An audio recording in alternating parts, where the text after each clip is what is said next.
Can one populist survive 20 Democrats and Republicans? We've tried establishment Democrats, complete failures. We've tried establishment Republicans, complete failures. We tried fake populism under Donald Trump, complete failure. I disagree. So the only thing we haven't tried is left-wing populism. And you say, don't try it. Go back to the establishment Democrats. Are you crazy? You can't vote Democrat and then say that, well, because they still support the rich and the rich still get all the tax cuts, I'm still going to cast my vote, which is the most powerful political weapon you have, to the very establishment that you're on one hand trying to tear down. That's just weird to mention guardrails against firing people when you rejected a union at your company and fired somebody for organizing. Yeah, that is absolutely not true. You can say that if you like. That is true. Look it up. Fine. So since you smeared me, let's explain.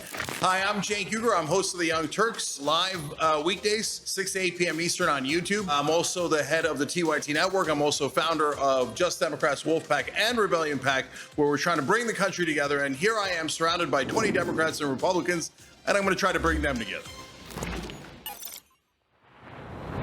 Claim number one is that Democrats and Republicans agree on economic issues and try to divide us and distract us with culture wars. I mean, I actually do agree with that, though. How could anyone disagree with this? How are you, Cenk? I mean, like, to be clear, I think that Democrats and Republicans agree in the sense that they agree that the messaging to the people should always be, we're going to help the poors. But the messaging to the donors is always, oh, no, for sure, we're definitely voting to improve your pockets, to improve your billionaire pockets. Like, I think they agree on that front. Yeah. Good to meet you. My name's Oliver. Hey, Oliver. Yeah. So I guess the first place I want to start off with your claim is to first say that I think there's a grain of truth in it. And I think I would largely agree that when it comes to the system of neoliberalism, the system of capitalism, I think there can be a lot of overlap. I think where I would probably push back a little bit is when we look specifically at what policy issues get passed and how they affect people, there seems to be a very big difference. So for example, under the Biden administration, we saw with the expansion of the Affordable Care Act and Medicaid, we saw over 8 million people become eligible for Medicaid who were previously not eligible. If we contrast that right now with what's in Trump's big, beautiful bill, over a 10-year period, that would make between 15 and 16 million people ineligible for Medicaid. So it seems on a crucial economic issue that affects people's ability to, survive, have quality health care, live quality lives. There seems to be a stark contrast. So I'm just wondering your thoughts on that. So where I would disagree is the word stark. So I understand there is a contrast. That's why I vote Democrat. But these are giant buts here. So first of all, they say on Medicare, we should negotiate drug prices. The Democrats say, and then they never deliver. They didn't even try to negotiate drug prices other than on insulin and maybe 10 other drugs. And you go, well, that's pretty good. No, that's 10 drugs out of tens of thousands of drugs. At a maximum, it's only a $6 billion savings, when in reality, what we actually would do if we negotiated the drug prices is several $100 billion in savings. So what I'm saying to you is, while the Democrats do some things that are positive, they do it almost as a release valve. So they go, okay, here's another example that you mentioned, the Affordable Care Act. You know what it was called before it was called Obamacare? You can enlighten me. Yeah. Romney. It was a plan that was tried in a Republican state. Exactly. It was called Romney Care. Yeah. And you know who came up with it? The Heritage Foundation, the same people who came up with Project 2025. Okay. That is a corporate release valve so that people don't build up too much pressure and go to a rebellion or a revolution. But in the bottom line is, that was a tiny, tiny little fix thought of by a right-wing think tank.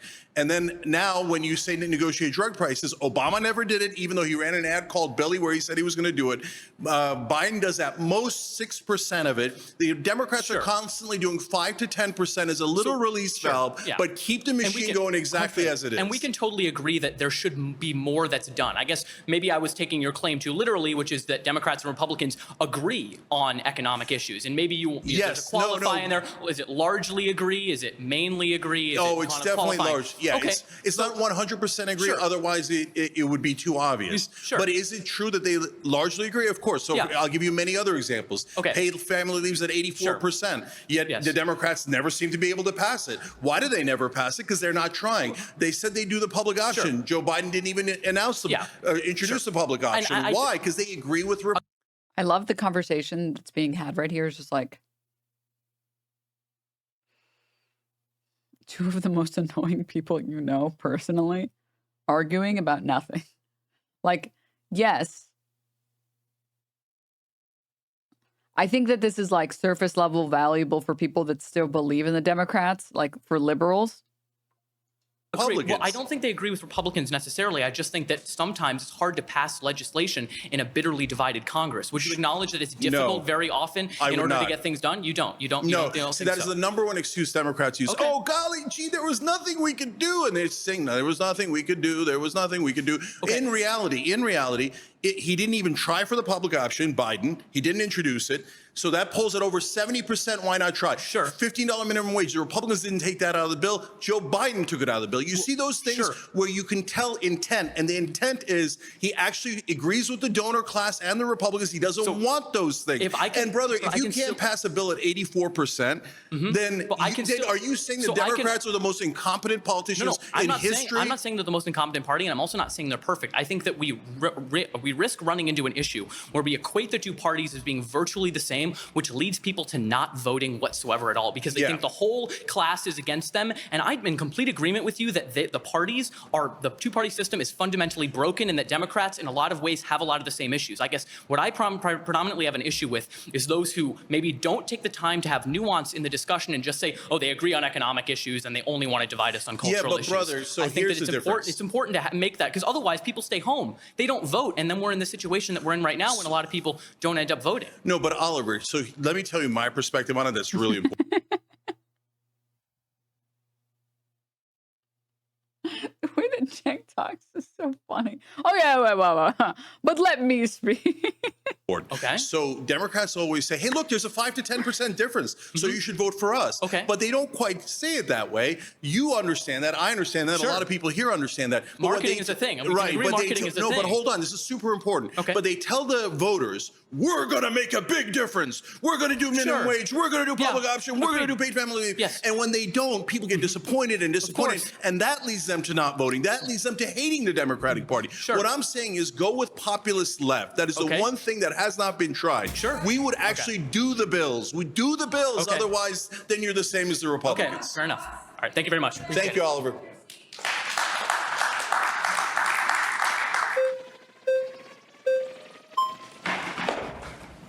Hey, Cenk. Great to meet you. Nice to meet you. Great to be speaking with you. I agree with your overall term here. I would say that at the end goal... That was such a worthless conversation. I'm sorry to be like so critical, but that was so worthless. It was just like, yeah, well, the Democrats sort of wanted us to do a couple things. And then Cenk being like, okay, but it wasn't enough. And then we didn't get anywhere. It's like, okay. They agree that economically, we all want the same things, right? But the way we get it is two completely different economical viewpoints. We have the left that tends to be more socialist and communist, then we have the right that is more crony capitalist. Okay. The left wants to take your taxes and they want to distribute it the way they want. Yeah.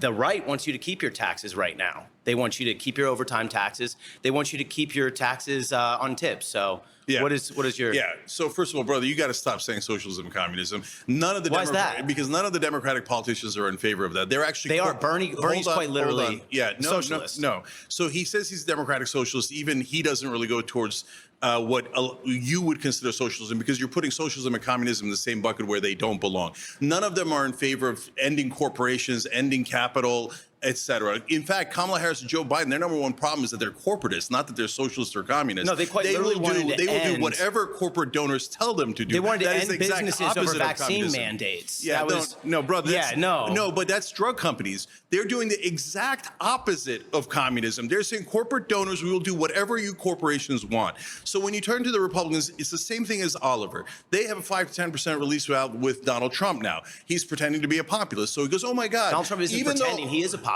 Well, look at he just won the popular vote, both left and right, moved in his direction. No, hold on. So when you talk about that bill, the budget bill, that is not big or beautiful. Well, it is big, but it's definitely not beautiful. Sure. The majority of the tax cuts go, of course, as always, to the rich, right? Right. But dude, how dumb do you have to be to make Cenk look good? This is crazy.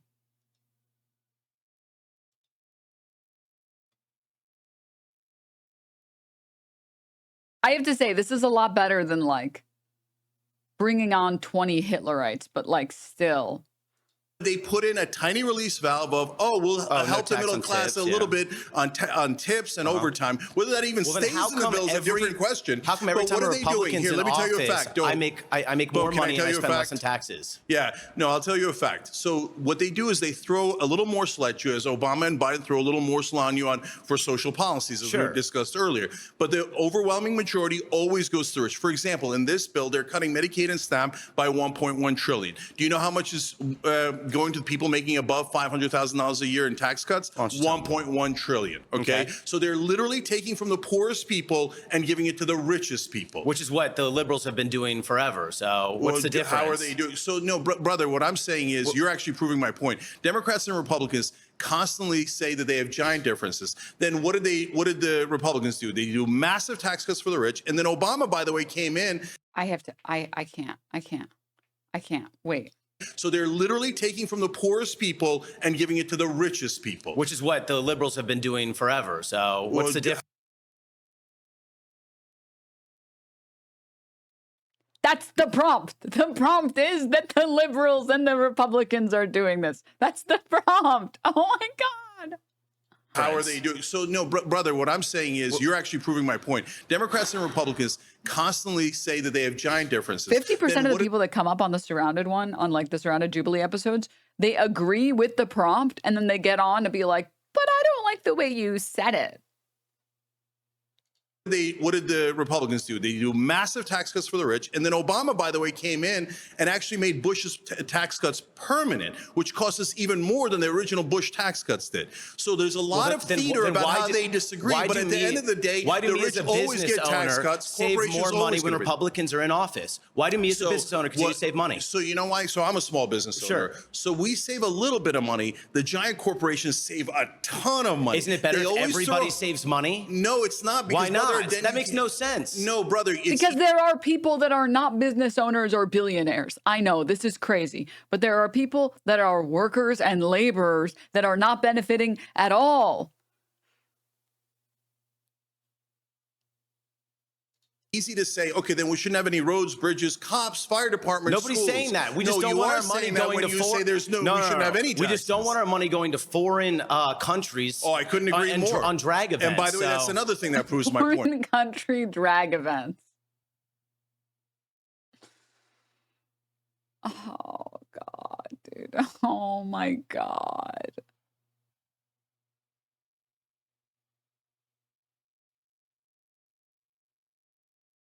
Republicans and Democrats always do whatever AIPAC tells them. So that is a foreign government. That's a whole different argument. No, it's not an argument. It's the agree. same argument. It's the donor class. Thank you, Cenk. Yeah.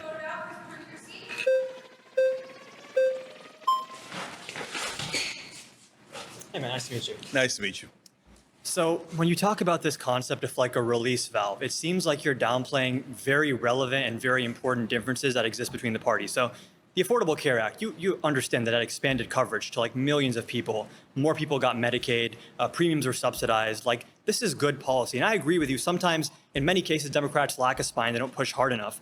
But I think chalking that up to like, they're pretty much the same. There's just a little release valve difference is a little bit reductive. Yeah, it's not at all reductive, and the Affordable Care Act is a perfect example of it. Okay. So you're right, it was better than the previous system because the previous system had pre-existing conditions, and you can get blocked for that. Average liberal brain can't understand like the difference between what they're saying and the difference between the prompt. Cenk isn't even saying here that Democrats and Republicans are exactly the same in every single way, and they impact people exactly the same way. No, Republicans just go in harder. They just destroy our social safety nets faster. They just destroy more of them. They just funnel more money faster to the 1%. And Democrats sometimes just pretend to placate people a little bit. You think I'd be disqualified if I kicked the chair out from under the other person running for the chair? Well, I think the problem is that the running is all fake. And the American people despise that. So it needed to be changed. Yeah. That is part of the reason why a right-wing think tank, Heritage Foundation, came up with Romney Care. It's a release valve And it's a Republican idea. Then Mitt Romney took it and passed it in Massachusetts. That's why it's called Romney Care. Then Obama and Romney ran a campaign where they pretended to be on exact opposite ends of the spectrum with the same exact healthcare plan. Literally the same exact healthcare plan. Do you think the ACA is like a right-wing health insurance plan? It was literally created by a right-wing think tank, the Heritage Republicans right now in Foundation. Yes. Congress are trying to push a reconciliation bill that literally guts Medicaid when the ACA expanded Medicaid. Yes. So they always move the goalposts. So what do? They bring in, okay, here's our release valve. Okay, now the American people are still mad. Of course they are, because, and here, let's talk about the next. Crazy that liberals make Cenk seem reasonable. I know. Steps that happened. Obama said, oh yeah, we might do the public option, which would have been not universal health care, but a good step forward. Right. I was there. Young Turk's been around forever. And I was like, yes, you got to do the public option. Then Obama says publicly, oh, I guess we can't do the public option. Wink. Well, and they immediately took it out of the bill. Right? What's that? That's because of Joe Lieberman, right? But 59, 59 other Democrats would have voted for the public option. Oh, they,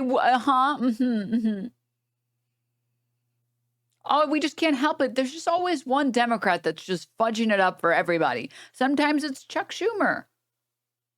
And he just has his book tours that he has to get to, and he just doesn't have the time. Sometimes it's Hakeem Jeffries, and you just, I don't know what to tell you. The rotating villain, yeah.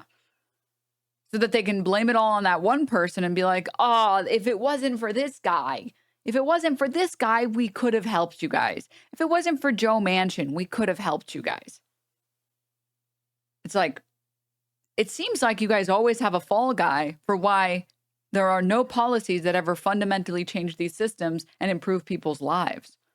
That's exactly what I'm talking about. So that they always, they always have an excuse. So right now, under Biden, the excuse was, oh, we don't have enough senators. Oh, golly, gee. That's how you pass laws, though. The filibuster and the parliamentarian. And then under Obama, they had 60. They could pass anything they wanted. They're like, let's take a really, really long time with Romney Care. Oh, oops, we ran out of our 60. Things changed. Okay, now the Republicans are ignoring this is the problem for me.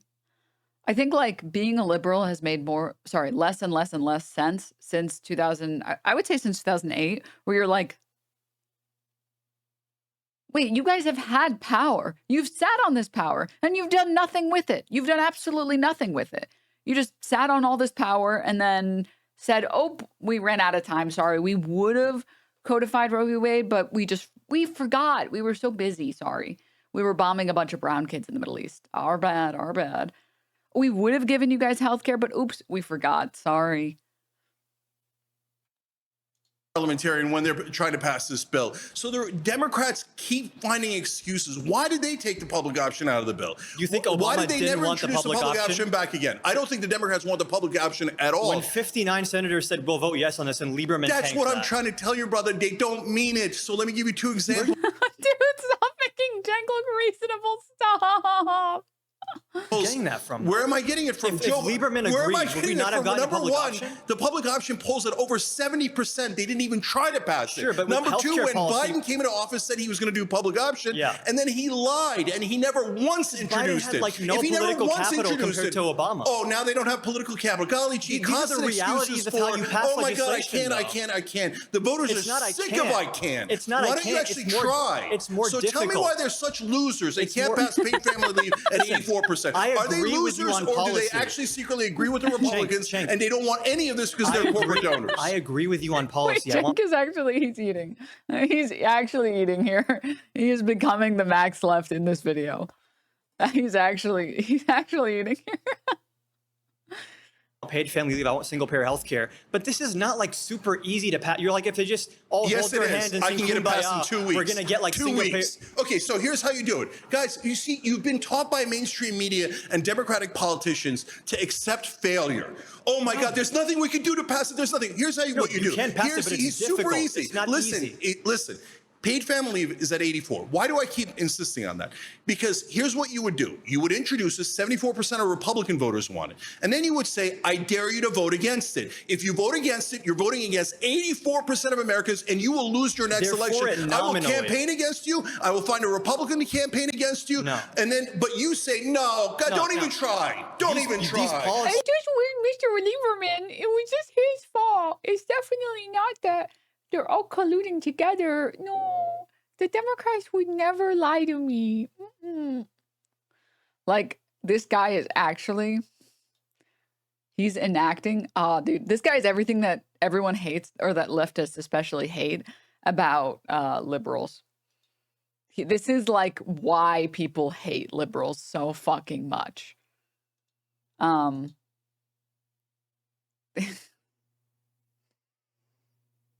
you guys seen like this is so stupid, but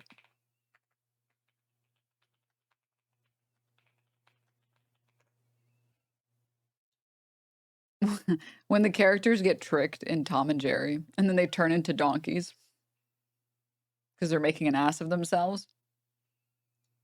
That's what this is in real time. Like, I know. We're really pulling up the old memes. We're really pulling up the ancient memes. This is a deep cut. This is a meme deep cut. But like this is why people hate liberals. Yes, I'm playing Tom and Jerry clips. Yes, in 2025. No, you can't stop me. Come on, boy. Go get it. Come on.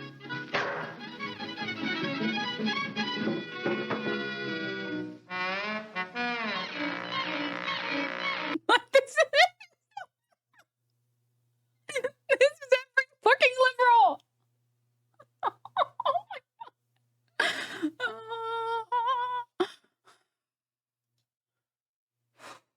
We have these giant differences, but we never pass our bills. We never even try. And who took out $15 minimum wage? Joe Biden took out $15 minimum wage. So they never mean it, brother. When is it going to get through to you that they don't pass it for a reason? You say that Republicans agree with us. They agree nominally. I'll give you a great example of this. If you poll Republicans, should we cut Medicaid? Yeah, to be clear, the symbol for Democrats is perfect. The symbol for Republicans is not good. Elephants are genuinely sweet creatures, okay?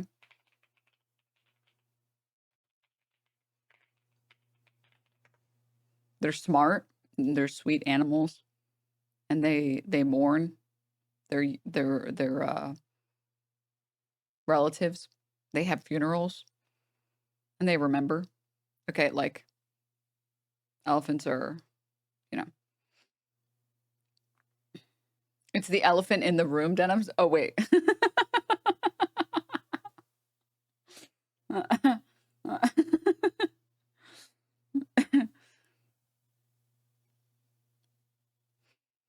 Anywho. They say no. When Medicaid's actually cut and you poll them, they're just cutting waste, fraud, and abuse. So like nominally, yes, everyone agrees universal health care is good. When you get into the nitty gritty of actual policy, it gets a lot more complicated. I agree, Democrats should fight much harder, use the bully pulpit, campaign on these issues. But the idea that they're willfully, purposefully sabotaging themselves, some of them sure, but this is not as easy as you're painting it out to be. Okay, so number one, on minimum wage, we at the Young Turks fought for Bernie to put it back in and at least get a vote. Okay, it got a vote. And guess what happened?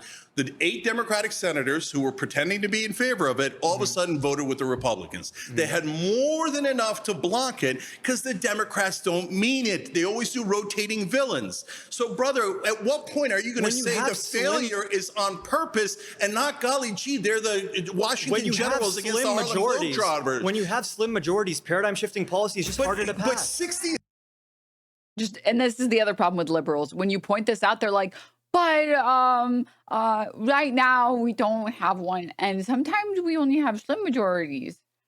I'm going to ignore what you're saying because sometimes there's a paradigm shift. Like, oh my God, dude. You are so cucked to be a liberal and actually be politically informed and still remain a liberal and be like, you know, they just, their job is just really hard. Their job is just super difficult. It's not a slim majority. You constantly make excuses. Obama had $15 minimum wage. And he still didn't do it. If they could have 80 and you'd still find an excuse. The ACA was massive legislation that he got with 60. Yes, 60 beautiful votes. Romney Care from Heritage Foundation. Nice meeting you, man. Thank you, man. Yeah.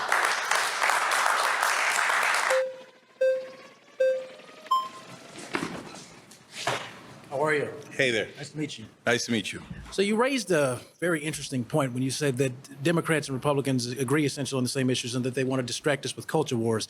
The question that I would raise is, why are culture wars a distraction when they are such a vital issue? It's important to myself as a conservative, and I'm quite certain to every Democrat in this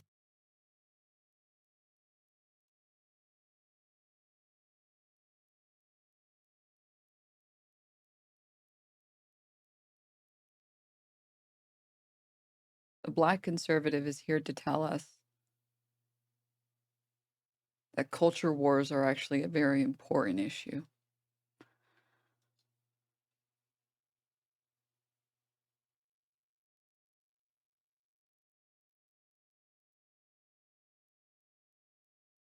I'm Brian Kilmeade. Room, issues like abortion, social justice, or things that affect us in ways that maybe some policies only benefit the rich. Why should we not focus on things that benefit Americans every day and that could affect women's bodies or gay people's right to get married or maintain the right? Yeah. So I'm not saying that social issues are not important. That's why I vote Democrat instead of Republican, because I believe women should have the right to an abortion and many of the other things that are on the left. Okay.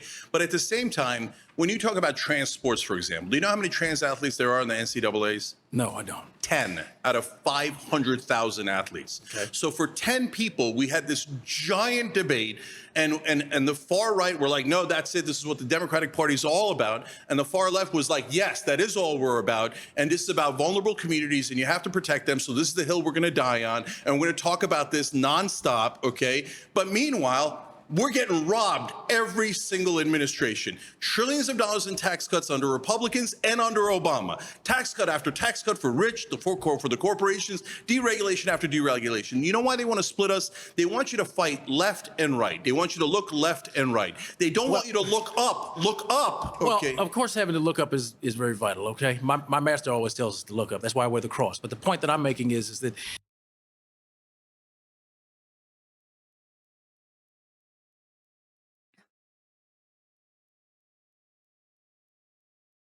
I know he means God, but that is a crazy decision to make. That's a crazy stylistic decision to make. That's so insane to me. That's really insane to me.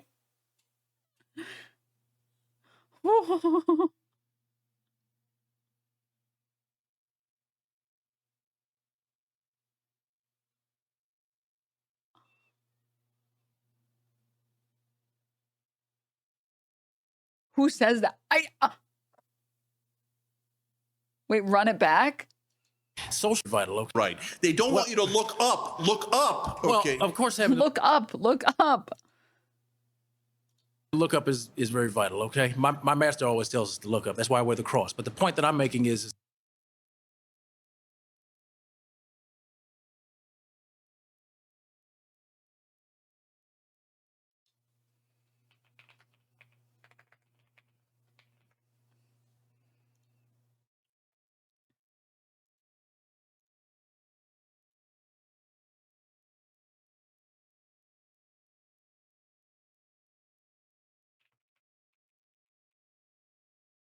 Where do these people come from? I don't know. that social issues, in order to really, wouldn't it make sense to effectively mobilize people? You should start with things that can touch them every single day. Social issues impact children, women, men, all of us across all ages and across all ideologies. Shouldn't it be, for the American population whose average attention span is maybe 43 to 56 seconds at best, to influence them politically, would it be best to start with something like a social issue that would then raise their awareness to issues dealing with the rich and issues dealing with taxes? Why not? Because that splits us. It splits us on purpose. Those don't unify. I say the exact opposite. Why don't you start on bills we all agree on that have over 70% popularity, like getting money out of politics, anti-war, and lowering drug prices through Medicare. Instead, you get to social issues. Here, I'll give you, I'm from a vulnerable community. I'm from a Muslim background, right? But if I told Democrats, I want you to focus only on Muslim rights, that'd be mental. Don't do that. I'm not saying don't care about Muslim rights. I want you to care about that. I want everyone to have 100% same rights. Wait a minute. Are we sure this isn't a character being played by an expertly disguised Keegan-Michael Key? Now, that's a good question. You build credibility by actually delivering for all of the American people. We raised all of your wages. We brought down drug prices for everyone, for Republicans and Democrats. But by your logic, that could undermine certain things, like going back in history for a second here, the civil rights movement, things like that, which were inherently social and economic issues in combination. Why not? My question is, why not work with both of those issues side by side? Why are you deliberately attempting to prioritize one over the other? No. So what I'm saying to you, brother, is two things. Number one, you can walk and chew gum at the same time. So you don't have to give up Muslim rights. You don't have to give up civil rights. You don't have to stop worrying about that, et cetera. You can fight on that, but don't forget, you're not supposed to hate the other side. They want you to hate the other side. Stop hating the other side. Fight on the issues you don't agree on. And then on the things you do agree on, stop listening to establishment Republicans and establishment Democrats that divide you so that you never realize, hey, why are most of the tax cuts going to the rich? Why are corporations getting every break? Why is it that in every bill, all of the subsidies go to oil companies, banks, et Well, that's cetera? largely due to so the why fact- don't we unite on the things we agree on first? But by your own logic, that does a disservice to the fact that it doesn't do a disservice. It acknowledges the fact that as you still vote Democrat, you are still in essence supporting the very system that you're at the same time talking about tearing down. So it's a lot of double talk, is it not? No, what I do You is can't vote Democrat and then say that, well, because they still support the rich and the rich still get all the tax cuts, I'm still going to cast my vote, which is the most powerful political weapon you have, to the very establishment that you're on one hand trying to tear down. That's why primaries are critical. If I want one thing for you guys all to think about is, you must vote in your primaries, because the mainstream media doesn't want you voting in the primaries, because that's where you can make real change. So that's why they love it when you go, oh, well, if you don't vote for a Democrat, Trump's going to be in office and Trump's the boogeyman, and the Republicans will say likewise, right? So go vote in your primaries so you don't have to worry about Democrats or Republicans. You're still in the same party. But get rid of the bums who are for corporate donors, who always serve donors, and get people that you love on both economic issues and social issues. You don't have to give up one, but you have to insist on them representing you and not the donor class. Very great conversation, brother. Thank you, brother. He said very great conversation, but I don't feel like they made any headway or agreed or decided on anything reasonable. It's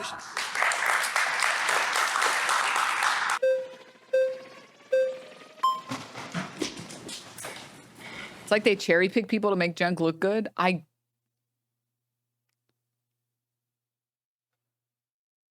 Cenk is making the same tired arguments he's been making for 20 years. Then this guy's like, what? Chew gum and walk at the same time.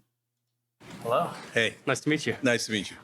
So I'm not going to disagree with you that in every case, Democrats don't go after the most radical economic policy. One example that Not radical. They all pull over 70%. Sure. Yeah, sure. I'm a Democrat myself. I agree with a lot of what you say. One example of what you said before is that Joe Biden wanted to cut the corporate or raise the corporate income tax to 28% instead of back to 35%.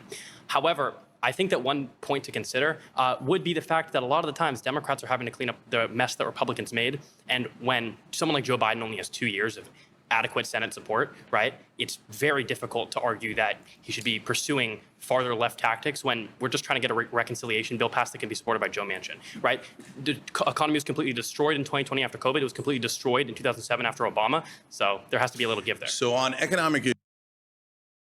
Well, you understand, the Democrats have to spend all their time cleaning up Republican messes, so even when they're in power, they can't ever do anything. What are they supposed to do? Enact radical change? We can't do that. They're just small beings. Huh? Huh? issues. What I'm telling you, brother, is that they're playing good cop, bad cop on you, on all of us. Okay. So the tax cuts is a perfect example. So you're right. Donald Trump takes it from 35 to 21. It's a massive corporate tax cut. That's on Trump. That's on the Republicans. Then Joe Biden says, well, I'm going to fight that. And he gets a lot of votes to go fight that. And he says, I'm going to bring it back up to 28%. I'm like, wait. It is actually a good analogy. Good cop, bad cop. This is fundamentally how Democrats get liberal voters is by pretending to be good cops. Every time, consistently across the board. And then they infantilize themselves. They're like, we can't do anything. I know it makes no sense what we're saying because the Republicans get in power and then they just do literally whatever they want, wherever they want, whenever they want, and they're never beholden to any of the rules that they claim that we're supposed to be beholden on. But I don't know, like, we're just small beings. Like, oh my God, dude. Liberals, Democrats in power, and then Republican voters being like, they can't do that. Congress has the power of the purse. Okay? The president doesn't get to decide where to spend the money. That's not the president's job. Okay. The president can't just remove all this student debt. He doesn't have the power of the purse. And then when Donald Trump wants to spend $10 quadrillion on like making the Oval Office gold, they're like, well, he can kind of do whatever. I mean, I don't support it, but like, you know, I like everything else that he's done. Why are we like, at some point you have to realize as a liberal, as a Democratic voter, you are the most cucked person on the fucking planet. And if you're gonna be that cucked, why are you voting? Just sit in the fucking chair and watch everybody else vote instead. Because you're not doing anything that's like meaningful. It's not like you ever criticize the people that are actually in office that you vote in. So why the fuck are you even participating in the system at all? Sit in your cuck chair. Sit. Well, listen, just because the Republicans do whatever they want, whenever they want, however they want, we should still follow their rules that they set for us and not for them. What? Why? Why would we do that? Why would we ever do that? 35. So already he's conceding, yeah, I love corporate tax, corporate tax cuts. Yeah. Hold on. Then he says, oh, well, Joe Manchin wants to make it 25. So golly gee, I don't have a choice, 25. Then did he fight for 25? No, he never introduced it, never fought for 25. So you tell me, Joe Biden had 4 years and kept it at 21% and never even tried. Well, realistically, he had 2 years to get a bill passed. It's the truth. At the end of the day, right, if Joe Manchin sticks it somewhere and he says, well, okay, maybe I'll let you have an expansion of the child tax credit, for example, if you keep it at 21. We don't know all the backdoor negotiations that happened between Joe Biden and Joe Manchin. At the end of the day, right, you can't have everything you want, whether you're Joe Manchin or Joe. Oh my God, dude. Like do liberals just not know how cuck they are?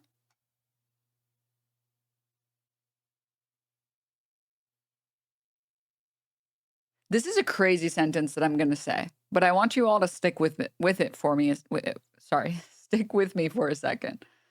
I feel like we could solve the liberal brain rot problem if we just made them watch a couple shonen animes. Because I don't think that they understand like radical empathy as like a concept.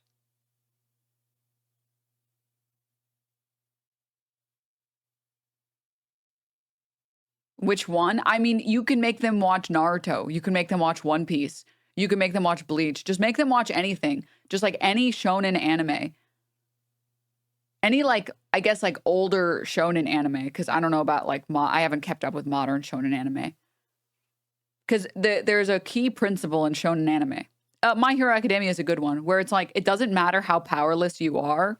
You never give up and you never compromise.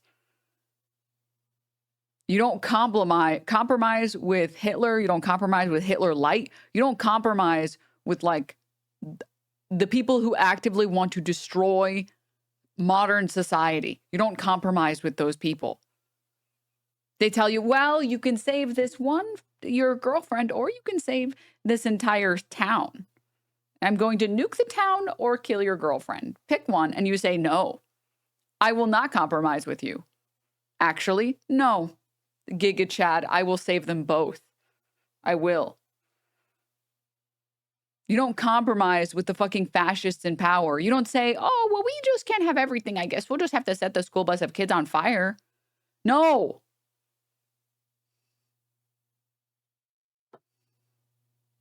But they can't imagine to use the trolley problem, to absolutely obliterate the trolley problem with this one secret trick that philosophers hate. You can just build another train track.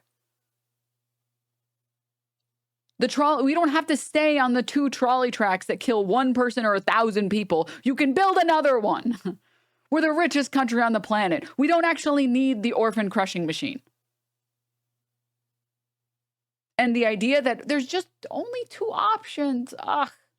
Oh, this sucks. We just can't do it all. No.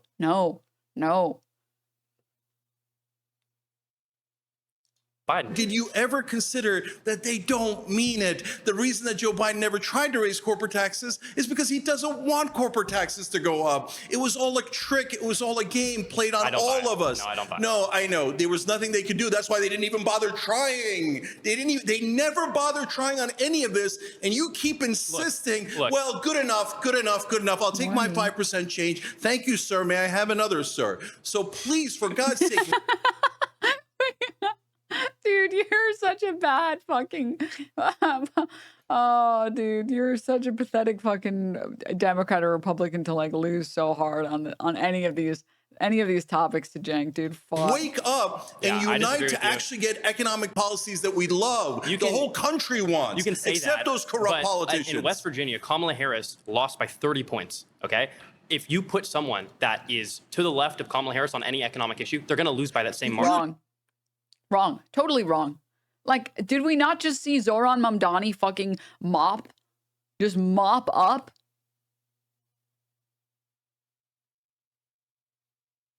In New York? Like, did we not see that? I'm sorry.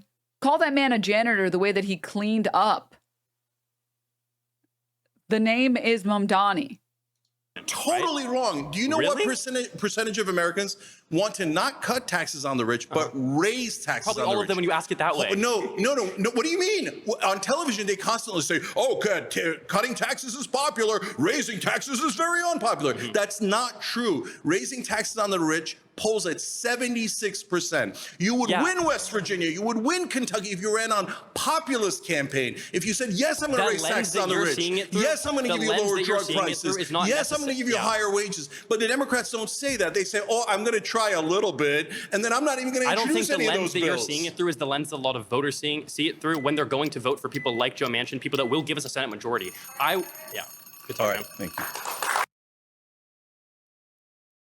That was the dumbest point I've ever heard in my life. I don't think you're thinking about the Joe Manchin voters hard enough.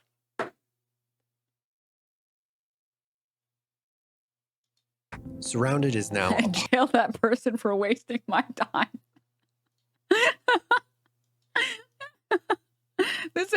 Honestly, this entire the last Surrounded episode was like jail those people because they are Nazi fascist fucks that want to kill and detain anyone that doesn't subscribe to their fucking theocracy. But this one is just like,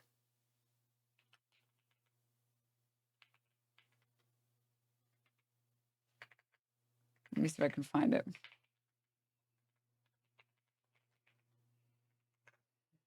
This one just feels like this. Now imagine you're holding coffee. This is outrageous. Where are the armed men who come in to take the protesters away? Where are they? This kind of behavior is never tolerated in Boracua. You shout like that, they put you in jail right away. No trial, no nothing. Journalists, we have a special jail for journalists. You're stealing, right to jail. You're playing music too loud, right to jail, right away. You're driving too fast, jail. Slow, jail. You're charging too high prices for sweaters, glasses. You right to jail. You undercook fish, believe it or not, jail. You overcook chicken, also jail. Undercook, overcook. You make an appointment with the dentist and you don't show up, believe it or not, jail, right away. We have the best patients in the world because of jail. That's how I feel about this Surrounded episode. Well, Joe Manchin, you believe it or not, straight to jail. Believe it or not, talking about Joe Manchin voters, straight to jail. Straight to jail. podcast. We have the best voters because of jail. Wherever you listen, search Surrounded, plug in, and stay part of the conversation. Anywhere, anytime. Yeah, whatever. Next claim is Democrats don't want to pass their agenda. It's a marketing ploy, not a mission.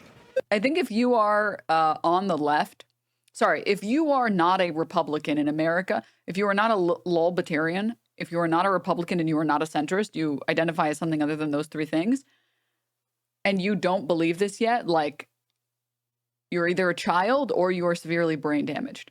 If you think that Democrats want to ever win elections or pass their agendas, you are actually an idiot. And I have so many bridges to sell you.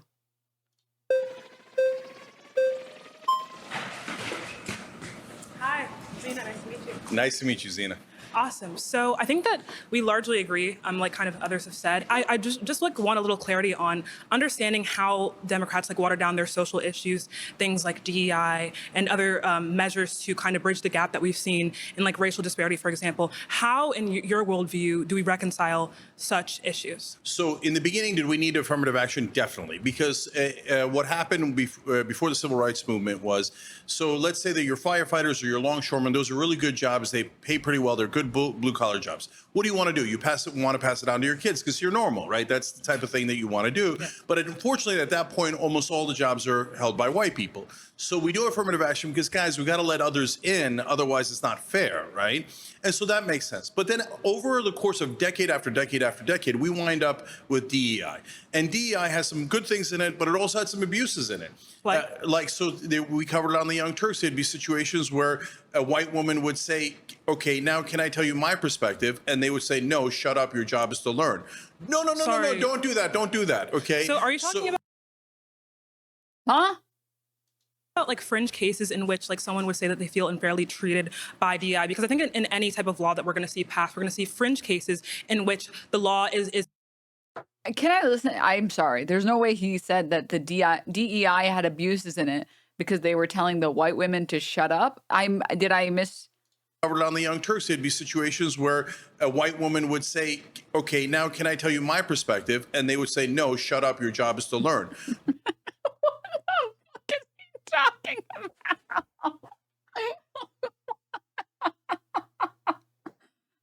Is he just talking about Anna Kasparian?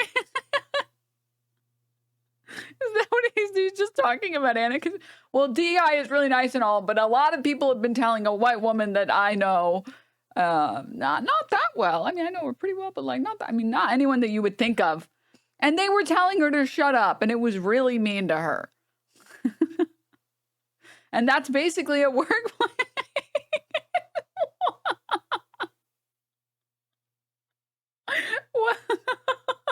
No, don't do that. Don't do that. Okay. So are you talking about like fringe cases in which like someone would say that they feel unfairly treated by DEI? Because I think in any type of law that we're going to see passed, we're going to see fringe cases in which the law is I guess manipulated in some case to negatively affect certain groups. But I think that we see like largely the effect on the Black population is extremely substantial and extremely important. For example, we see that like I think there's a study done. I don't remember if it was 2015 or 2002, but it was a study done where they simulated a class-based DEI program instead of race. What we found was equally qualified Black individuals were much less likely to be chosen on this class-based protocol. And we saw that like the protocol actually represented a lot less of the Black population that exists in this country, whereas DEI ensures that we have a representative pool of applicants and admitted students in our colleges, which is extremely important. So look, again, DEI and affirmative action had their role, had their place, and oftentimes I'm saying that they have a role now. So, but what it also does at the same time, though, is serves to divide us.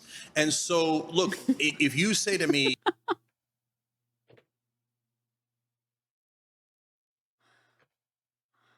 okay, finally someone competent was able to make Cenk look like an idiot. Finally. Finally, we brought on someone who wasn't a raging moron that can actually make Cenk look ridiculous. It only took forever, but... hey, maybe Muslims have a disadvantage even if you take class into account.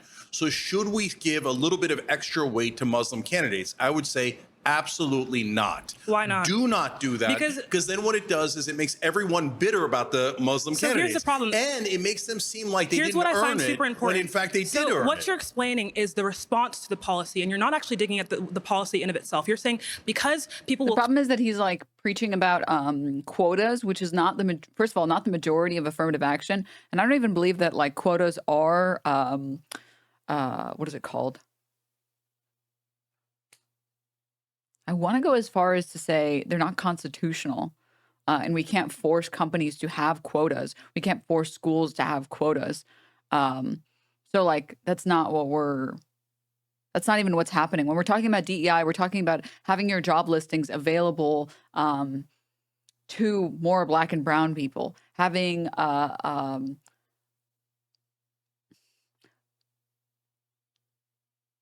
equal opportunity hiring practices, for example, removing names from the job application, right?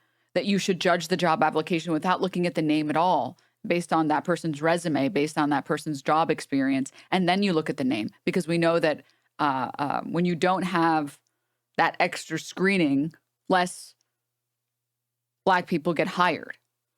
So like we're not even like us talking. Yeah, you're right. It was decided by, I always forget how to pronounce this one, Regents of the University of California. Yeah, I don't remember the exact details of it, but you can't really have quotas, and corporations, any companies that say that they try to hire more diverse a more diverse group of people, or that universities that try to have more diverse student bodies, those are active decisions by those companies, and it doesn't necessarily require, the state is not requiring a quota.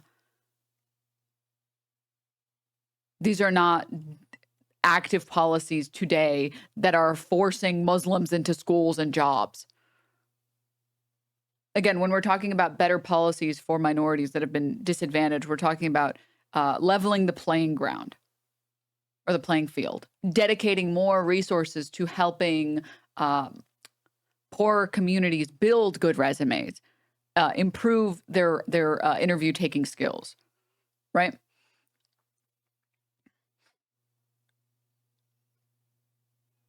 Come out and be, racist or Islamophobic or whatever it might be because of a policy that is ensuring equality of opportunity, we should cancel the policy. But that is not a critique of the policy. That's a critique of the Republican or usually conservative response to said policy. So do you have a problem with the policy or the response? So my point here is that this is among the different things that the Democrats do, where they say, hey, I think they're being performative. They say, oh, we're in favor of DEI. It might be performative, but the output is important. What the thing that would help. This shouldn't be called one populist versus 20 Democrats and Republicans. This should be called one class reductionist versus 20 Democrats and Republicans. Latino community, Muslim community, all those communities is actually raising the minimum wage, lowering drug prices, but we never do the material help. We never do the things that equal things out economically. You still haven't critiqued the policy in of itself. You're saying people will get angry if we come out and we promote these different metrics of helping I am people. Critiquing the policy. So what exactly about the policy? Yeah, so what in the policy?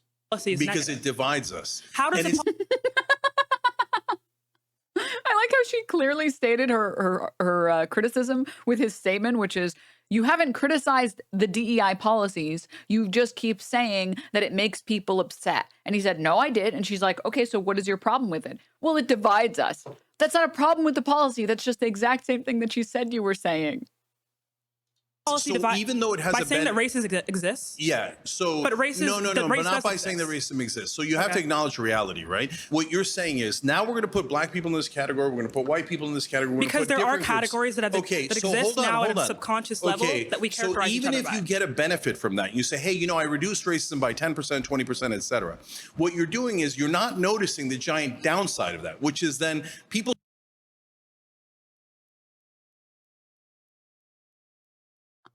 Listen, we would implement anti-sexual assault policies at Blizzard Studios, at Riot Studios, but you're not noticing the giant downside of that, which is all the men who work there who love to grope women now don't get to grope women, and it decreases their productivity.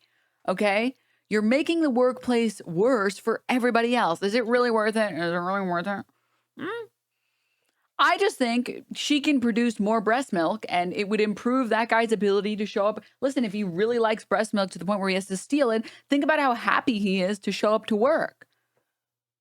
Okay, you're not noticing the giant downside of holding these freaks accountable, of making the workplace safer for women. When you make the workplace safer for women and they don't have to worry about their breast milk being stolen at Blizzard, well, that guy gets really sad because he doesn't get to steal your breast milk anymore. Think about that. Think about how much that sucks. Maybe he would have made a killer game in the studio yesterday. Maybe he would have made some crazy assets yesterday, and then you robbed him of his breast milk that he wanted. What the hell is this conversation? Men drink breast milk?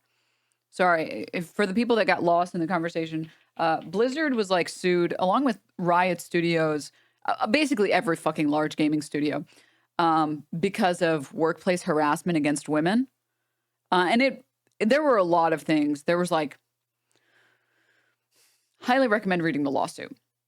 Okay. It's not a hypothetical. It is not a hypothetical. It is reality. But like they were passing around this like smash or pass list of all the female coworkers, which is inappropriate workplace behavior. Women were frequently degraded and mocked in meetings. They were often denied promotions and denied raises despite having significantly more time with the company over the men that they were passed up over. Some of the women there were sexually harassed and assaulted at work. But the most offensive one was one of the women there said that someone was stealing her breast milk. So for people who don't know anything about nursing children, when you lactate, because you had kids, you don't really get to control how much you're lactating, when you're lactating, or whatever. And it's pretty common for women who work in workplaces or go outside to use the bathroom to use like the milk pumping machines. And then they store that milk in the fridge and then they take it home for their kid. And so, what's up, goat? Hey, yo, what's up, stuff? And so this woman was saying that her breast milk kept getting stolen while she was at Activision Blizzard, that she would pump. She would pump. And then she would put the breast milk in the fridge, you know, to take home for later for her kid. And then it kept being stolen.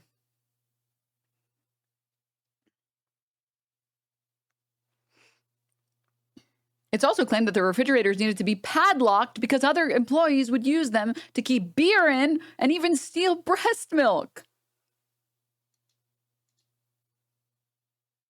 There was no fridge in the room, and this is like in the breastfeeding room. So I had to label and carry my breast milk out and store it in the break room fridge. It was very clearly breast milk in baggies with a baby's face on it. One day I went to retrieve my pumped supply at the end of the day, and it was gone.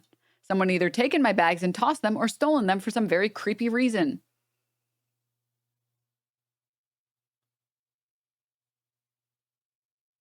My wife has to pump at work because otherwise there's literally isn't time for her to pump. Otherwise, when she's home, our child has to nurse, so she can't. And of course, she has to sleep. They're literally stealing from babies too. Like dog. In the States, there's actually a law that there needs to be a separate room for women to be able to pump in. Yeah. Yeah. Also, stored breast milk is not really something you're going to mistake for something else. Oh, this little baby bottle with a baby's face on it labeled breast milk?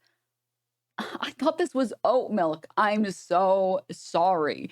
Anyways, it was really good. Like, what was happening at Blizzard? And then they had like the Bill Cosby suite. Like the working conditions at Blizzard and Riot were totally fucked. TLDR here. She's the woman that's on right now that's debating Cenk on this. She's saying, no, you don't get to just like pretend like these aren't problems, that like racism isn't a problem, that DEI is just, it's causing more harm than good because it's dividing us. You don't get to make that decision on behalf of like non-white people. What the fuck? So I'm drawing an analogy between these two things. You can't say like, oh, well, yeah, we could implement anti-sexual harassment policies in our workplaces. So, you know, women don't have their breast milk stolen at work and don't get sexually harassed at work. But what about how it's going to divide us? Did you consider that? Did you consider that it's going to divide us? Because it's going to divide us. It's like, I don't care if it divides us. That's their problem because they're racist. That's like literally peak culture war issue nonsense. Start to view each other as black, white, We've Asian, always done that. That's happening unconsciously all the time. You're right, but what I would love is for us to stop doing that. All of our psychology. For people to stop looking at me as a Muslim and you as a black person. I want them to look at you as an American and me as an American. If you want less racism and less racial categorizing. I was looking up some answers earlier and grokking, and Denims is right about Blizzard. I'm sorry. It was happening during peak Overwatch, dude. How do you think I felt as an Overwatch player? or to us to see that as less of an initial categorization. Studies show that we need to attack racism and race as a concept like head on. We cannot ignore them or input race neutral policy into place. What we find is that characterizing race, saying what it is, saying what racism is, and thus confronting ourselves with our biases is what limits them. So no, we can't say, oh, let's stop dividing people with the corrective policy. The corrective policy is— Just really quickly, one thing I will say I love that they picked this photo of Cenk. This is totally irrelevant to the conversation, but like, what a crazy photo. All right, back to the video. Is helping something that has always existed, that's happening all the time. So I told you I have an issue with the policy itself. I think it divides us. You haven't explained it, though. And do the Democrats actually pass their agenda? Even if they agreed with you, did they pass Voting Rights Act? They did not. The problem is You know capitulating to right framework, which I think was what you're doing here when you said the response to DEI is going to be negative. The thing is, when we— All right. Dude, she ate the fuck up. She actually ate the fuck up. All right, thank you.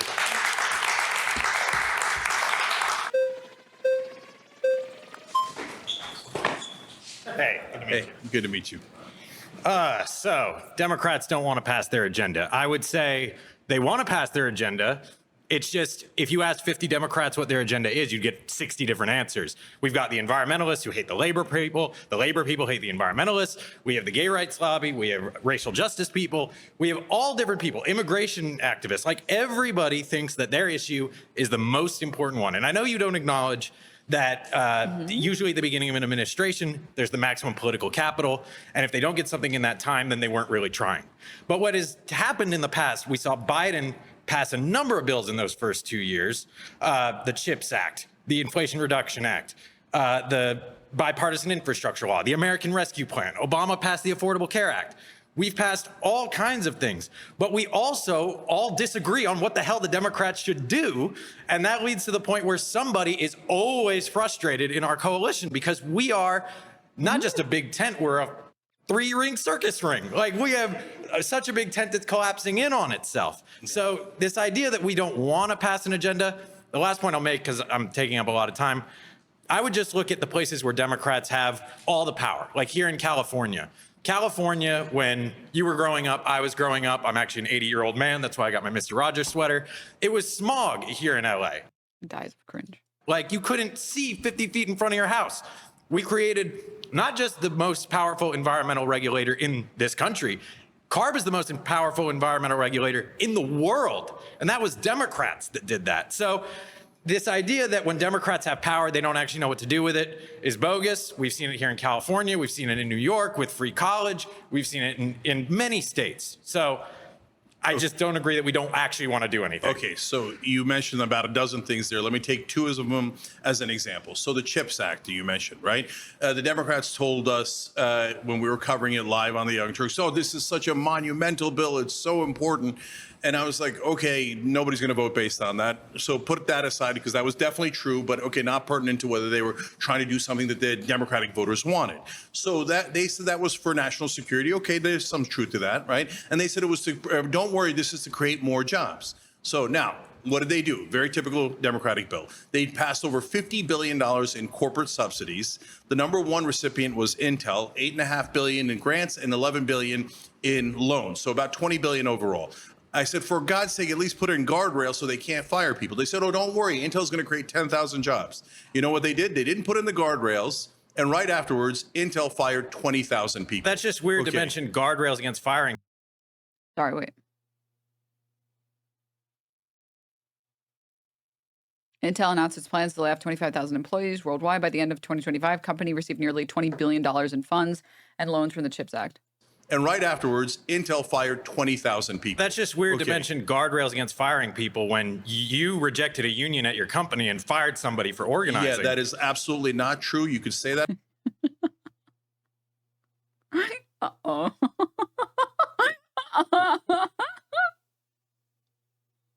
If you like. That is true. Look it up. There's a union now, but you do. Let's see what it says. Production and post-production crew at the Young Turks voted to unionize at 2020, according to a report in Politico. Cenk Uygur intensely pressured staffers not to unionize.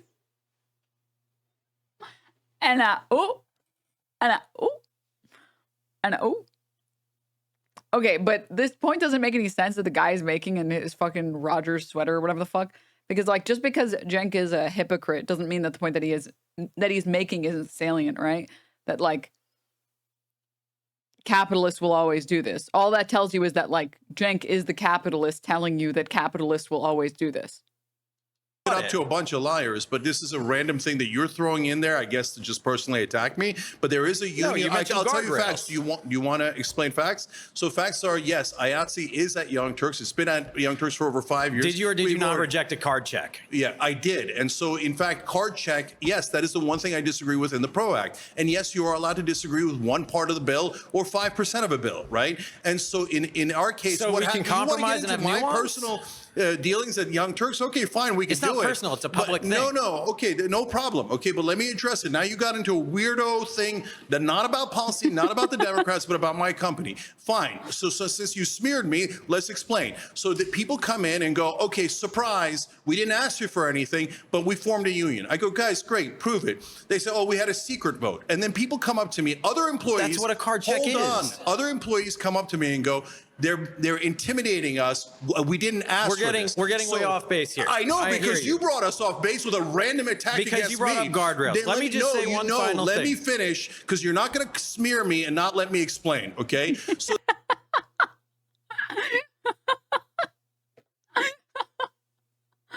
He messed with the yogurt, dude. then I said, since people felt intimidated, it's okay. You felt intimidated. No. How do you know? You're not even, you weren't there. You're just making stuff up. Because you're the one that farted. Okay, so hold on. You're the one that went to the NORB and had to... What the hell is this? You don't want to shift the answer. You just want to filibuster. Okay, let me answer. So then I said, for God's sake, just do a vote. No problem. When you get a union the very next day, they did a vote and it passed and they got a union immediately. As soon as I was sure that all of our employees were not being intimidated or bullied, they instantly got a union, and we've had a union for 5 years. There's people who are like... in response to public pressure, but okay. There are people who are making stuff up 24/7, and they keep telling people like you that we rejected a union when we didn't. We authorized it immediately as soon as we had a fair vote. Okay, now back to what you thought was... I thought we were arguing about. Good talking. Not really, but okay.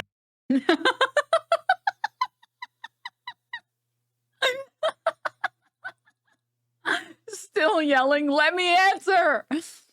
Dude. The duality of man. Cenk Uygur in the middle of his yelling speech saying, let me answer. And then like Ethan Klein pausing my video saying, say something. Say something. I'm literally paused like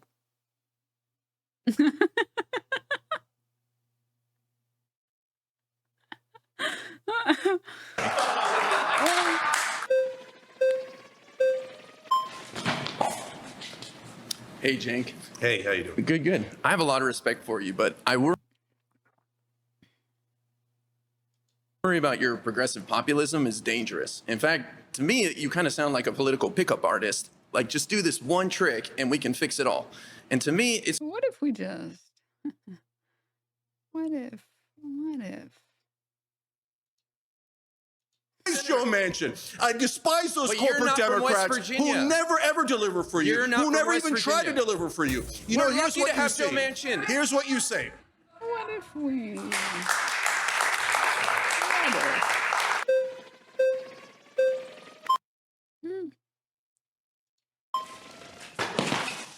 Those who know. So yeah, lucky to have Joe Manchin. And what a great note to end on. Like, that's everything you need to know, by the way. Everything you need to know. Hey.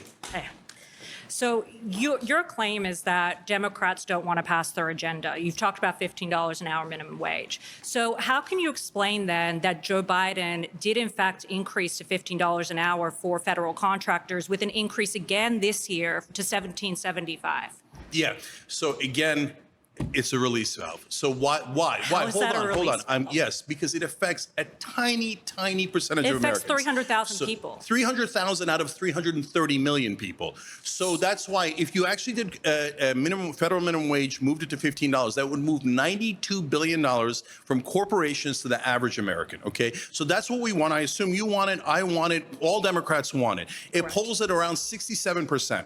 So what I'm saying to all of you guys is, please expect better of your politicians. So when they give you a 3%, oh, hey, look, I did it for 300,000 people. Hey, look, the drug prices, I lowered it on 10 drugs out of 10,000 drugs. Don't say that's good enough. But They're Cenk, shielding. you just said That's a shield so that you don't question them when they say, oh, I'm not going to do it for everyone. You just said that all Democrats want to raise it to $15 an hour. That has not been your claim this entire time. No, voters. Voters, Yeah. right. But Democratic politicians do too. If Joe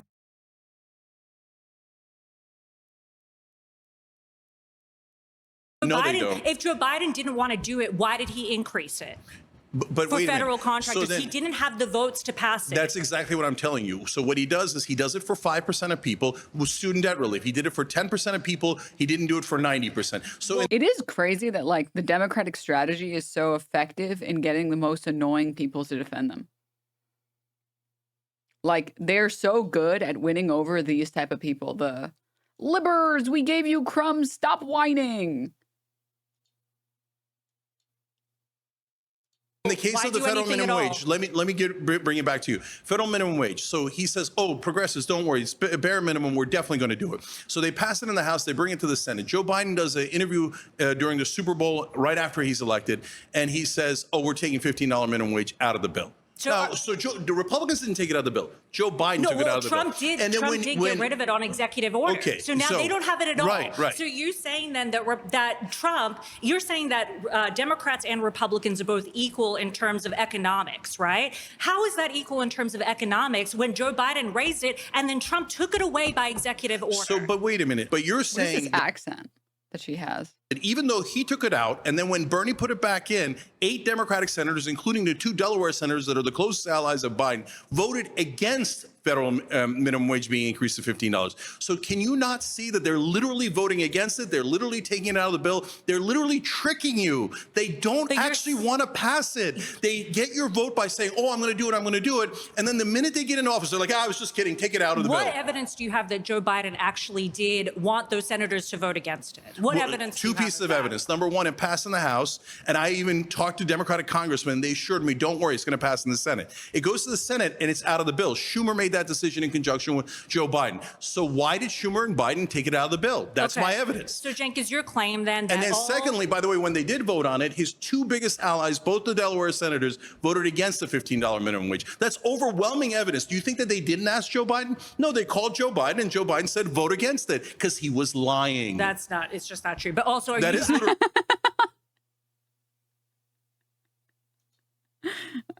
Democrats and Republicans, like liberals specifically, and like MAGA fucking morons, they are always the like the Patrick Wallet meme. Like that's always them, and that will always be them. So long as they are attached to these parties. Like you can lead them down the path completely. You can be like, okay, you agree that when the Democrats are in power, but they don't have a majority, they can't get things done. And you agree that when they have some power, they still kind of don't get things done. And you agree when they have full power and they have the majority, they still don't get things done. So you agree that they just don't care about getting things done. That's just not true. That's just like totally not true. That none of that is true. It's like,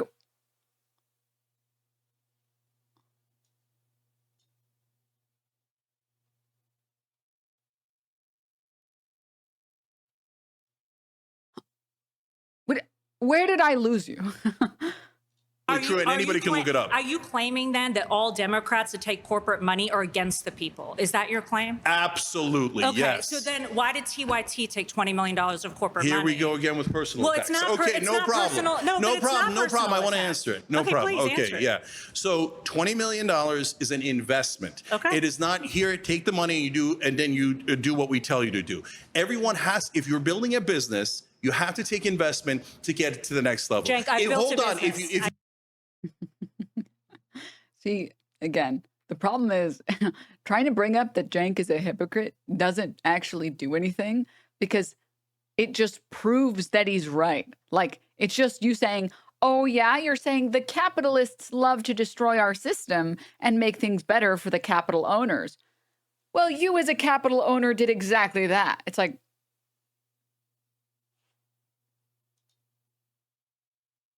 what's the own here? Like, that's not.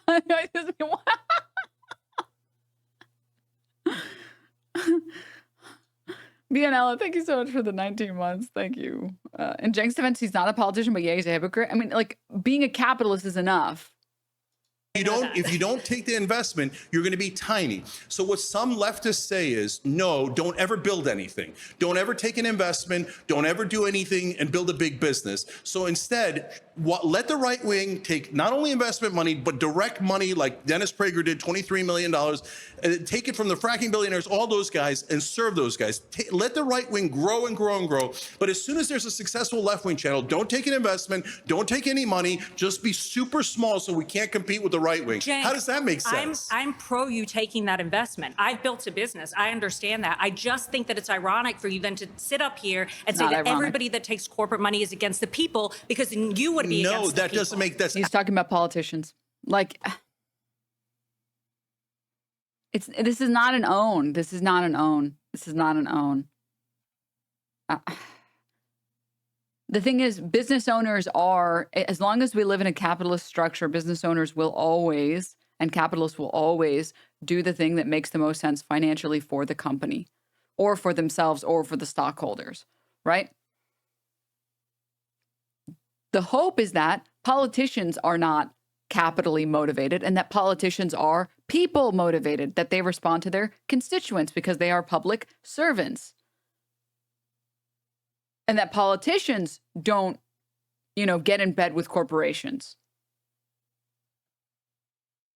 Apples and oranges. Why is it apples and oranges? I can explain perfectly. So should corporations be allowed to exist? Absolutely. Okay. Should corporations be allowed to give money to our politicians so they control our government? Absolutely not. No way. So when a corporation does an investment, that's a perfectly logical and normal thing to do. When a corporation buys a politician and those politicians then vote with them, that is a terrible thing to do. I'm a capitalist. I believe in capitalism, but I believe in democratic capitalism where democracy checks capitalism. Otherwise, it becomes corporatism and becomes a monster. But I don't want to defeat all the companies, and I certainly don't want to defeat left-wing media companies. That makes no sense.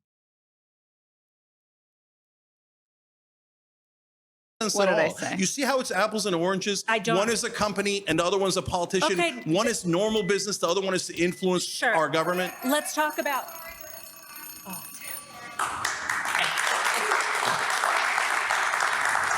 Hey. Before we go any further, we want to take a moment to say thanks so much to Straight Arrow News for powering the...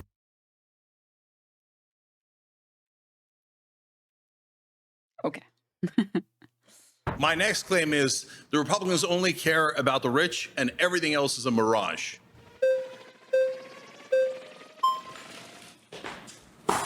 Okay, this one will be a fun one. How are you? Hey. Nice to meet you. Nice to meet you. So personally, I don't like absolutes, so I try to stay away from them. When you say the Republicans, are you talking about the party establishment? Are you talking about the politicians? Are you talking about the citizens? Okay, I'm so glad you asked that. I always mean the politicians. Okay, so for all of these, don't take offense if you're a Democrat or a Republican voter. I'm talking about the politicians. I'm neither one. But so do you think that the Republicans care more about the rich than the Democrats? Do you think the Democratic establishment really doesn't just care about the rich?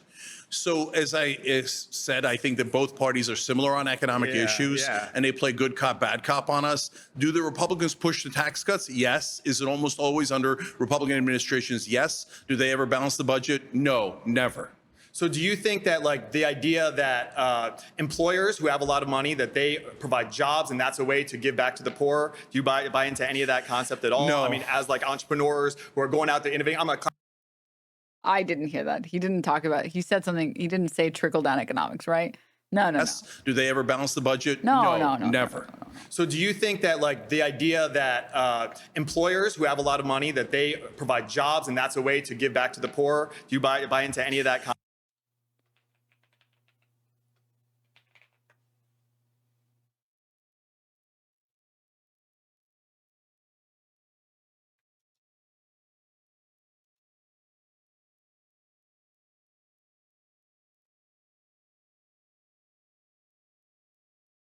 You would think after like a billion different economists all agreed that trickle-down economics never works, has never worked, and will never work, we would finally get to the point where people would stop talking about trickle-down economics, and yet here we still are.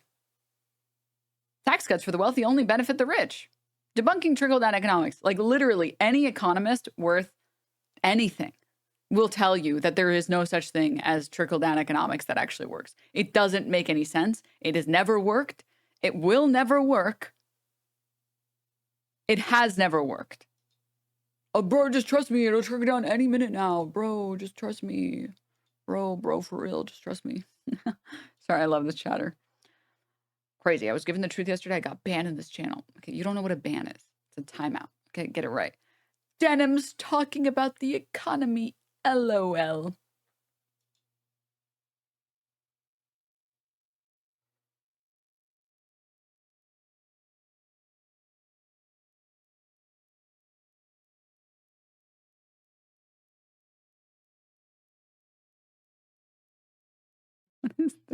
Dude, the duality of chatters. Trickle in my ass after getting fucked. What would make you send this message? What?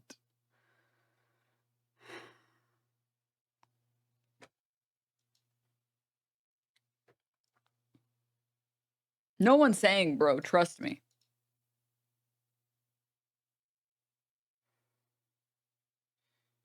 This is like my favorite thing. This is my favorite thing that chatters love to do. And it's not chatters, actually, it's haters. They love to be like, what do you know? While I'm actively pulling up people who know things talking about these issues. It'd be like, oh, really? Oh, really? Just because you think homeless people have jobs doesn't mean they have jobs. While I have an article up that shows that 40% of homeless people have jobs. It's like, you know, I didn't write these papers. You know, I didn't tell economists what to think about this. You know, I didn't tell featured researcher Dr. David Hope what to write in this article. I didn't email him and say, hey, you need to make an article about how tax cuts for the wealthy only benefit the rich. Dr. Hope, please, you have to write this down. Like, take it up with the economists, man. Like, I don't know what to tell you. I just don't get these. I just don't get it. Concept at all. No. I mean, as like entrepreneurs who are going out there innovating, I'm a classroom teacher, so like I go out try and build entrepreneurs who can employ people and do something like that. Isn't that that entrepreneurial spirit can be more aligned with the conservatives, would you say? No, I don't agree. I'm an entrepreneur. Yeah. I run a small business. Mm-hmm. And so they are always talking about small businesses. And then they immediately change the goalposts to cuts on capital gains. Wait, that has nothing to do with small business. Cuts on estate tax, that's for the super rich. That has nothing to do with small businesses. So, brother, they use small business as like a marketing tool. Oh, we're for the average American, we're for small business. Then the actual tax cuts are for the mega rich and for the mega corporations. What about minimum wage? Like, as a business owner, yes. You know, like the repercussions of minimum wage. I haven't been to McDonald's in a while. I went, it's been years. I went and it's just like, it's just a screen. You know, like there is that element, you know, of the minimum wage. Guy who's definitely worked at a McDonald's. Wage. Like, as a business owner, yes. You know, like the repercussions of minimum wage. I haven't been to McDonald's in a while. I went, it's been years. I went and it's just like, it's just a screen. Oh no, he's saying as a customer, he went to a McDonald's and it was just a screen that he ordered off of. This is such a stupid point because this totally contradicts his points about trickle-down economics, that if we put more money into businesses, that everyone will do better because they're job creators. Meanwhile, they put more money into companies and then guess what? They remove jobs. What the fuck is that?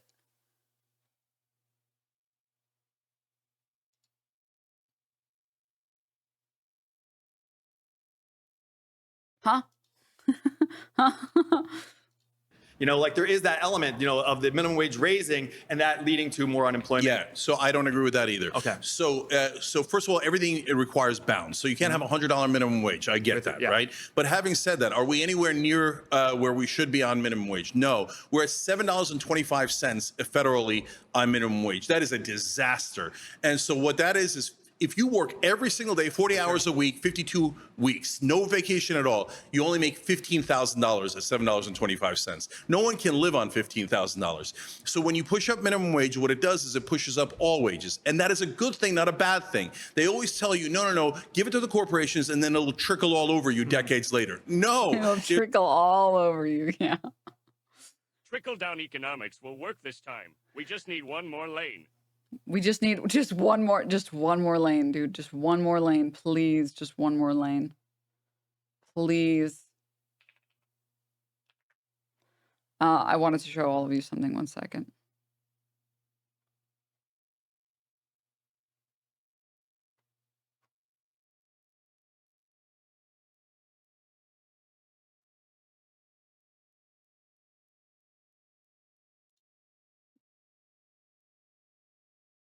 Sorry, there's something really funny also about like, no, they got banned. What the hell? No.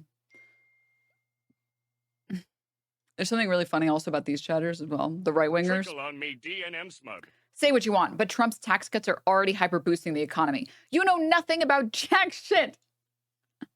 And you are at best a failed comedian trying to give her 2 cents on everything. You can think I'm a failed comedian? Oh my god, stop. Wait, really? Oh, thanks. Oh, thanks. That's really nice of you to say. I don't see myself. Thanks. Thank you. Thanks. Those workers got replaced because those libtards can't even do cashier jobs correctly. Dog, how are you going to say this shortly after we just saw like the worst jobs report of like any presidency in the past how many decades? Like,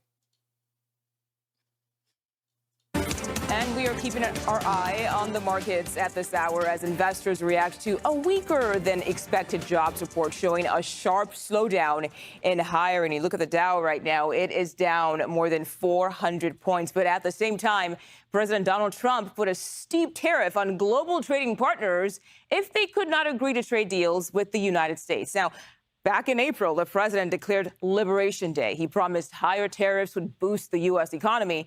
Trump imposed on-again, off-again deadlines for those deals, finally settling on today, August 1st. The president came out swinging overnight, hitting more than 60 countries with rates as high as 41% for their imports. Trump announced those tariffs will take effect in 7 days. And CBS News has learned that's to give customs officials enough time to implement the new rates. But higher tariffs for our neighbors to the north take effect immediately. Trump raised Canada's tariffs from 25% to 35%. It's important to note goods covered by a previous trade agreement are exempt, but the increased rates will have an impact on lumber, steel, aluminum, and auto imports. The president... Sorry, I found the diagram. Job creation, by the way. Do you know how hard you have to fuck up, by the way, to have such pathetic, meager job creation? Like, you have to understand, chat, that job creation is like the #1 most inflated, nonsensical stat that has ever existed in modern, like, economic theory. Because jobs and job production doesn't really mean anything if people are living like shit. It's not a good metric of how well people are living, because it could very well mean more people have 2 jobs instead of 1 in order to pay rent. It's a dog shit metric, not to mention like the way that people have inflated it in the past, the way that like Biden has inflated it in the past, the way that, what is it called? Obama's inflated. Every president has been able to inflate it because of how it's measured. 1, not all jobs are equal. 2, not all jobs are treated the same way. 3, not all jobs are, what is it called? Like pay a reasonable rate that comes with benefits, that comes with healthcare. So many ghost jobs too. Yeah. So when your job production is this shit 2 months in a row,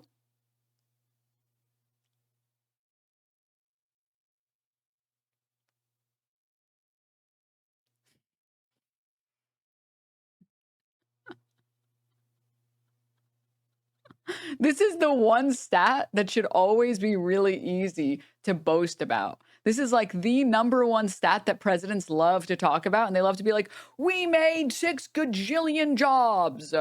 We're going to ignore the fact that your living conditions have worsened, but we made so many jobs. We made jobs for everyone. We made jobs for kids. We made jobs for teens. We made jobs for 80-year-old grandmas. We made jobs for everyone. And you can't even do that because the tariffs fucked our shit up so bad?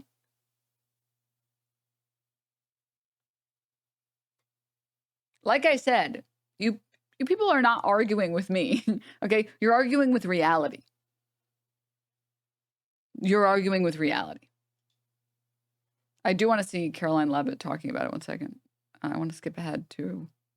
Wait, they put her in the thumbnail and they didn't even talk about her? What the hell is this fucking clickbait garbage? I'm a little bald over this. What the hell? Okay. I can't believe I just got clickbaited by CBS. Yeah, gig economy jobs, etc. Yep.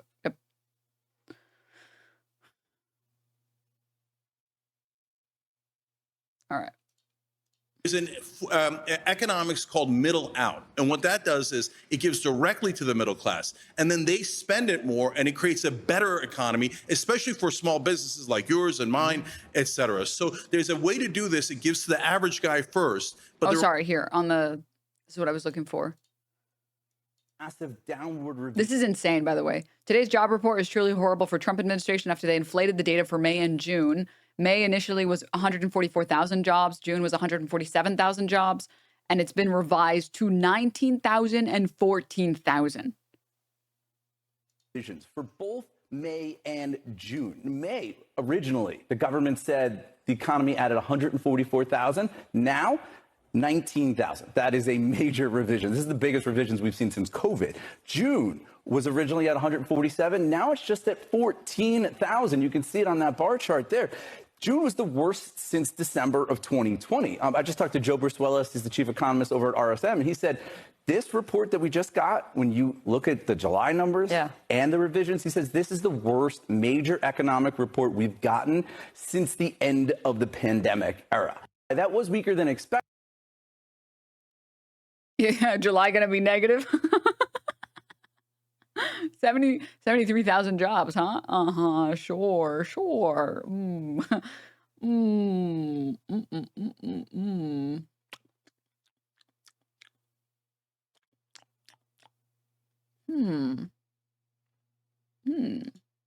Republicans never do that. They always push for tax cuts for the richest people in the country. So why do you believe that the populist element of Trump, where a lot of the working class, they like, I know he's a Yankee with gold toilets, but I'm going to vote for him because he's not like vilifying me. Do you think that they're just being manipulated by Trump? Yeah, 100%. So look, I don't want people manipulated. That's why I do things like this. I don't want you getting It feels like this guy is just like here to learn.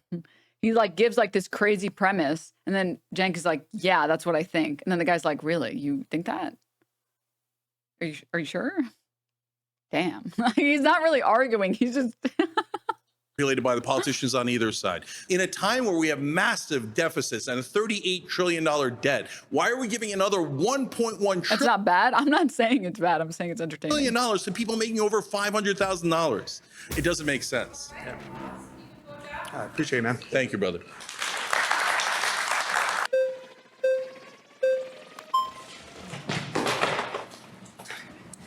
I'm Elijah. Hey, Elijah. Nice to meet you. It's nice to meet you, too. Do Republicans care about the rich? I do think they care about the rich. Coming from somebody that voted for Trump, I do believe that. But I do think that they do support middle-class Americans, especially Trump. I think this big, beautiful bill, people say it's hurting Americans. If you actually read through it, I'm getting a 3% reduction on my yearly income tax.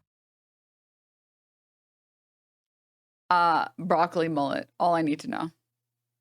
All I need to know, just so we're all on the same page here.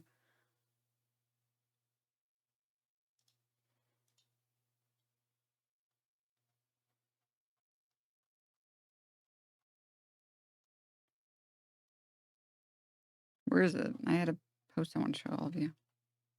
It's gone forever.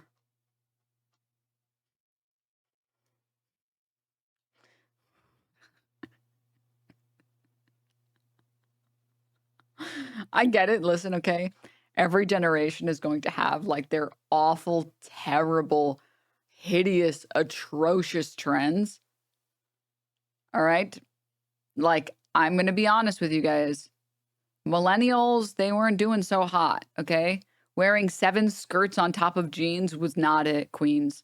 Sagging your pants till they were below your butt cheeks was not it, dude. It was not it. That was not good. All right. That was cringe, even. I thought, you know what? I'll say I'm bold. I'm gonna feel bold. I'm gonna give away some cusper energy here. But I actually thought that the emo look was dope. Even the cringiest, ugliest one, it was at least fun. But like objectively, skirts over jeans, that was hideous. That was disgusting. That was so uggo. I don't know what people were smoking back in the day. This was not ever cute. This is not cute. All right. Just like sagging jeans. This was not a good look. I don't know why. Like, and I remember it was like, it got progressively worse. It started with like a little sagged. And then it was like a little bit more. And then it was a little bit more. And then at some point it was just like everyone was waddling around because it was so low. It's like, bro, this is not. What type of fucking fashion trend is this? This is not even a fashion trend. This is a fashion atrocity. Atrocity, excuse me. Like that was cooked. That was cooked.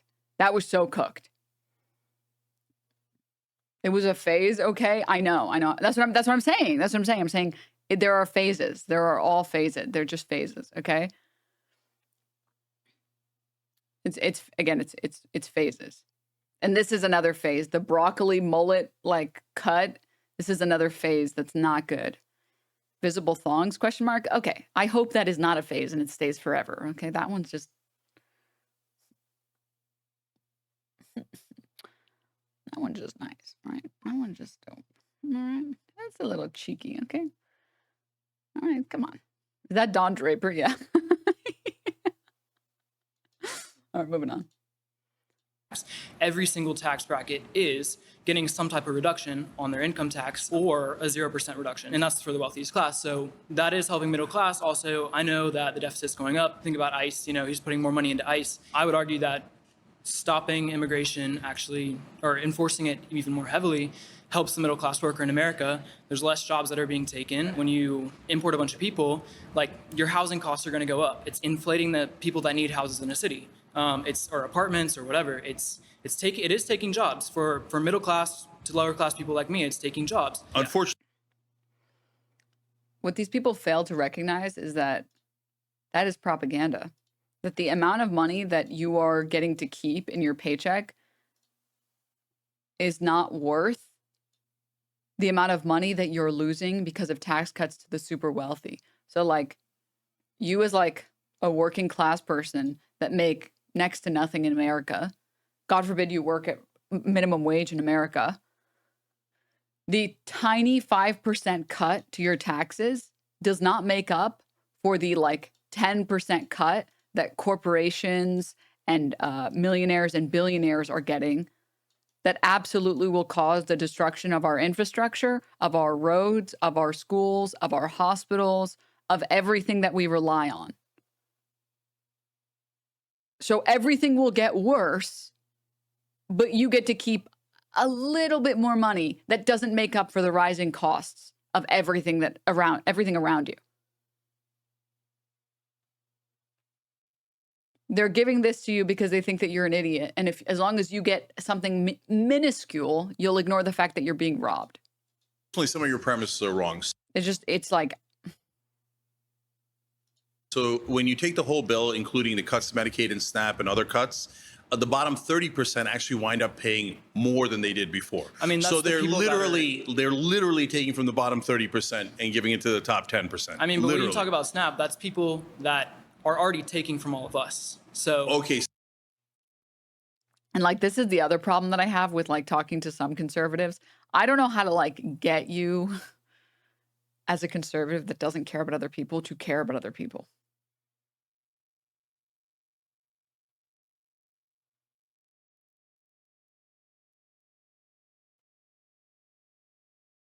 The money that we spend on SNAP is so unbelievably small compared to the money that we give massive multi-billion-dollar corporations in subsidies, in loans, in grants.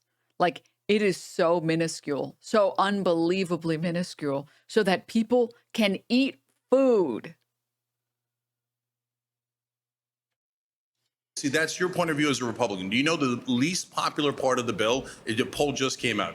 Only 24%, maybe even lower, support cutting SNAP. It is the single most unpopular part of the bill. Overall, Americans do not want you to take from people who desperately need food just to give to people making above $500,000. The second most unpopular part of the bill is the one that gives to people above $500,000. So people don't want that. So the bottom 30% are very badly hurt by this bill. What you're talking about is the middle, the percentile, the middle 10% gets a 0.4% bump.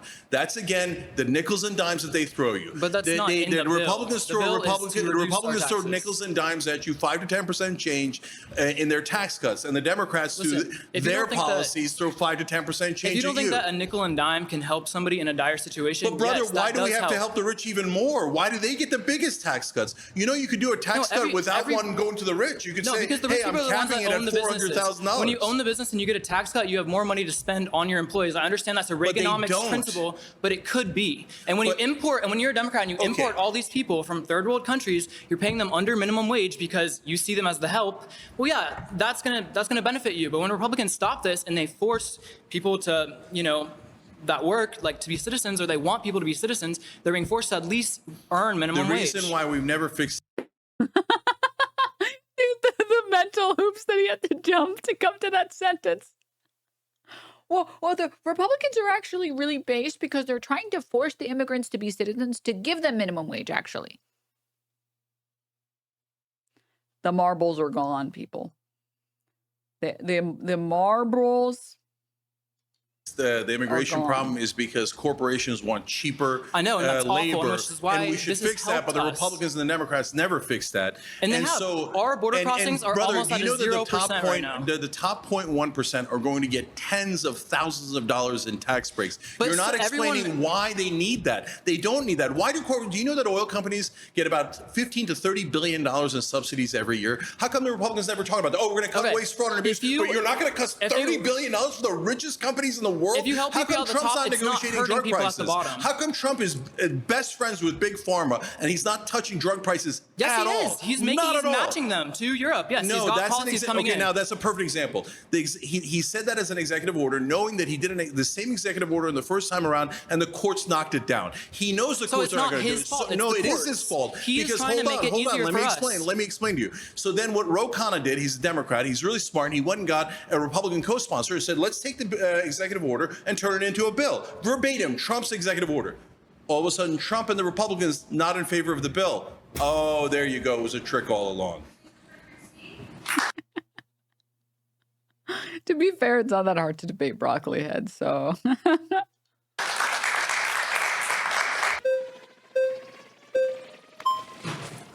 Kind of gagged him, yeah. I mean, if you're that peasant brained, like, low-key just existing kind of gags you. Hi, how you doing, sir? Good. How you doing? I work in Republican politics. One of the first jobs I took was in a small district, but it was in Lucas County, Ohio, and it was a poor district. And I was representing a Republican. When my candidate would go and we'd be knocking doors together, talking about how he wanted to improve their lives, is he an anomaly, or are you only talking about federal? Yeah. So, like, where do we draw the line here? So, first of all, are there some good guys in Germa but evil? politics? Very rare, but yes, I think Bernie Sanders is a good guy. I think Ro Khanna is a good guy. By the way, I think Thomas Massey is honest, and he's a Republican, right? Fair. I don't Alternate universe where Germa never plays TF2. agree with his policies, but I think he's honest. But there That's not again, addressing my point. it's an exception. So if you tell me, no, trust me, the politician I worked with was great. Were you there when he was talking to the donors? He didn't have any. Okay, well then I believe. Well, that's the problem is when we go down the ladder, where, 90% of the elections that take place in this country, they're not at the federal level. They're not with politicians that are receiving hundreds of thousands, millions of dollars. Yeah, they get bought for cheaper. They get bought for $5,000, $10,000. Or is it possible that they want to step in and govern? So, brother, I hear what you're saying. You're saying that the closer you get to the voters, the more honest they are. That's actually true. Look. Okay. I appreciate that. Okay, so number one. So you're saying some hold on, Republicans let me explain. do. Can I just explain? Yeah, go ahead. So if you're doing as small a seat as a city council, you actually knock on. Well, my Republican says he's a nice guy, so I'm going to ignore all the evil Republicans, okay? He looks like a prisoner of war. Shut the fuck up. doors. That's why progressives win a lot of the city council seats because No, you're so right. He does look like pre-accident Two-Face. He does. the election is with such a small number of people. You don't need as Can I just let me finish? So that way you don't need as much money. You don't I feel like a prisoner. need donors. They're more responsive to their actual voters. Okay, I can't explain it, but he's giving Green Lantern from Superman, but without the bowl cut and without the aura. Agree? Yes or no? Not Green Lantern? Whatever. You guys know what I'm talking about. Guy Gardner? Yeah, that guy, whatever. Is he not Green Lantern in the... Is he not Green Lantern in Superman? Or is that not that? Is that... He is. Okay, that's what I thought. Larger you get, once you get to a congressional district with 750,000, the donor money decides how much ads you can take and whether you're going to win or not. So then they become completely beholden to the donors. What about so the when primary, you're talking Cenk? about, hey, really low-level Republicans Cenk, that yet have not gotten a lot of donor cash, and you say, well, look, hey, don't worry, they'll stay true. But they never do. Cenk. When they move up to the next level, they immediately, even if they were true at the lower level. Simply not true. 99% of them all... How is that literally not true? You can look at every single way that every single Republican in power has voted, every single representative and every single senator, and you'll find that they consistently vote for the status quo. As long as the majority of Republicans agree to make everyone's life worse and to make a couple people's lives richer, they will all fall in line. Republicans are like the party of falling in line. Other than massive, they take the donor money and they do exactly what the donors tell them to do. It's just a simple misunderstanding or an oversimplification of our system. And all right, thank you. That's it? What even? How? Oh, man, I was enjoying that one. Boo. Hey, good to meet you. Good to meet you, brother. All right, so I'm glad you clarified already. You're talking about Republican politicians. And you brought up donor money, and I know... They took away my food before I finished. I was still enjoying that. I felt like I was sitting at a fucking restaurant, and I was like in the middle of my steak, and they were like, that's enough. You can give us the plate now. You're done, right? And I'm like, I'm not done. I'm still eating.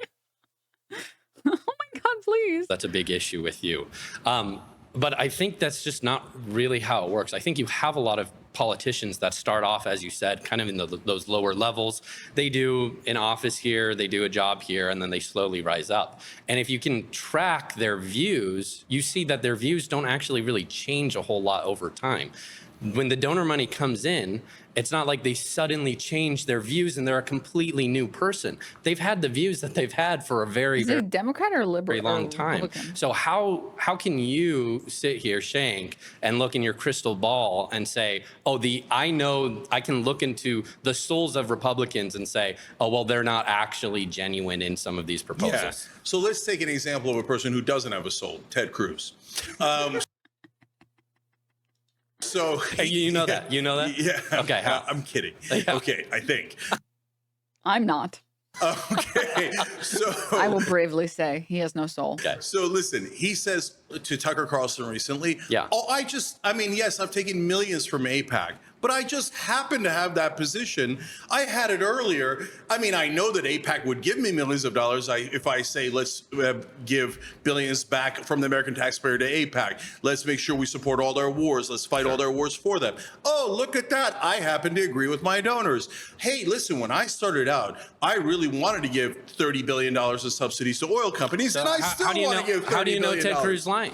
How do you know that? Okay, but even in that scenario, think about it, brother. No. There's a country. Shane, Hold on. answer my question. I'm answering your question. Okay. You're saying, okay, so in the hypothetical where we have, first of all, in the real world, there's 330 million people in the country, right? Sure. So you're saying maybe like the oil subsidy loving guys, or we're all Republicans to begin with, and the Republicans all love oil subsidies, so it's just organic. No, brother, they're finding just a handful of people in the country that'll raise their hand and go, yes, I will do whatever corporate donors want. I will do whatever the rich want. And they go, there's a guy who agrees with me. Let's give him money. Let's give him $5,000 in the beginning, then $50,000 later, then $500,000 later. So you didn't actually answer my question, Shane. What is the question? So how do you know that Ted Cruz is being disingenuous about his views on Israel? You still haven't answered the question.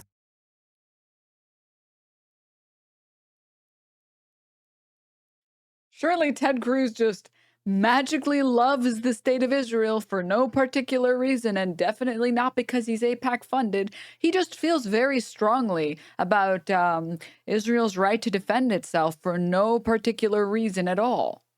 That's the easiest question in the world. If it's so easy, then answer it for me. Okay, so you're saying your hypothesis, my hypothesis is Ted Cruz and the politicians take millions of dollars from donors and do exactly as they're ordered. And how do I know that? Because their voting record matches with their donors perfectly. You're saying, but maybe there's a hypothetical 1% to 2% chance that Ted Cruz just was born out of the womb loving Israel's wars. And he's like, I can't wait to give money to Israel. Whereas, look at that, what a coincidence. AIPAC is giving me millions of dollars for. I actually, in politics, try to assume good intentions on both. Oh my God. I actually have big baby brain. I would like everyone in here to know I have big baby brain. And I'm an idiot and a total fool. And I think every politician is being honest always. What do you mean some politicians lie? What do you mean most politicians lie? What do you mean almost every single politician is lying? What? Yes, I was actually born yesterday. How did you know? Both sides. Well, sure, you can say that's a mistake, but I also try to make claims with evidence. And all you've said is, he gets all this money from AIPAC, therefore he's corrupt. So you That's literally not what he said. Like, come on. Oh my. He literally said, go look at his voting records. It matches exactly the demands of what AIPAC puts money into. As opposed to, how do you know that Ted Cruz did not have these views before, and that AIPAC wanted to support him because of the views he already had? Ted Cruz, known Canadian, Ted Cancun Cruz, who cares about no one and nothing, not even his own dogs, definitely just feels very passionately about Israel, and not at all, again, because he's funded. Not even a little bit. Thesis is that all of the Republicans that take hundreds. Hold on. Yeah, it's like Slotkin now running defense for Israel while a majority of her base says fuck them. It's because of they are her donors. Yeah,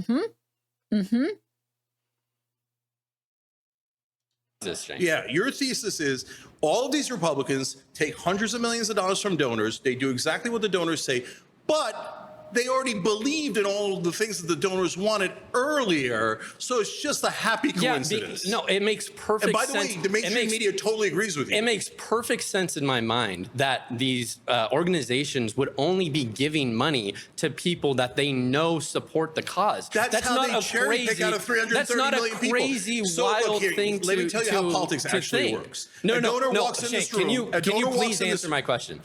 What evidence do you have? So you're saying I don't have evidence of Ted. I've never seen someone ride or die so hard for Ted Cruz. This is kind of crazy. This is pretty insane. I'm going to be honest. I didn't know Ted Cruz had shooters, but I guess, honestly, this is what a Ted Cruz fan would look like, I think. I can't read Ted Cruz's mind. Yes, you can. Okay, so brother, but by your thesis, you can't read Joe Biden's mind. You can't read Kamala Harris's mind. So they're all Not even Ted's kids like him this much.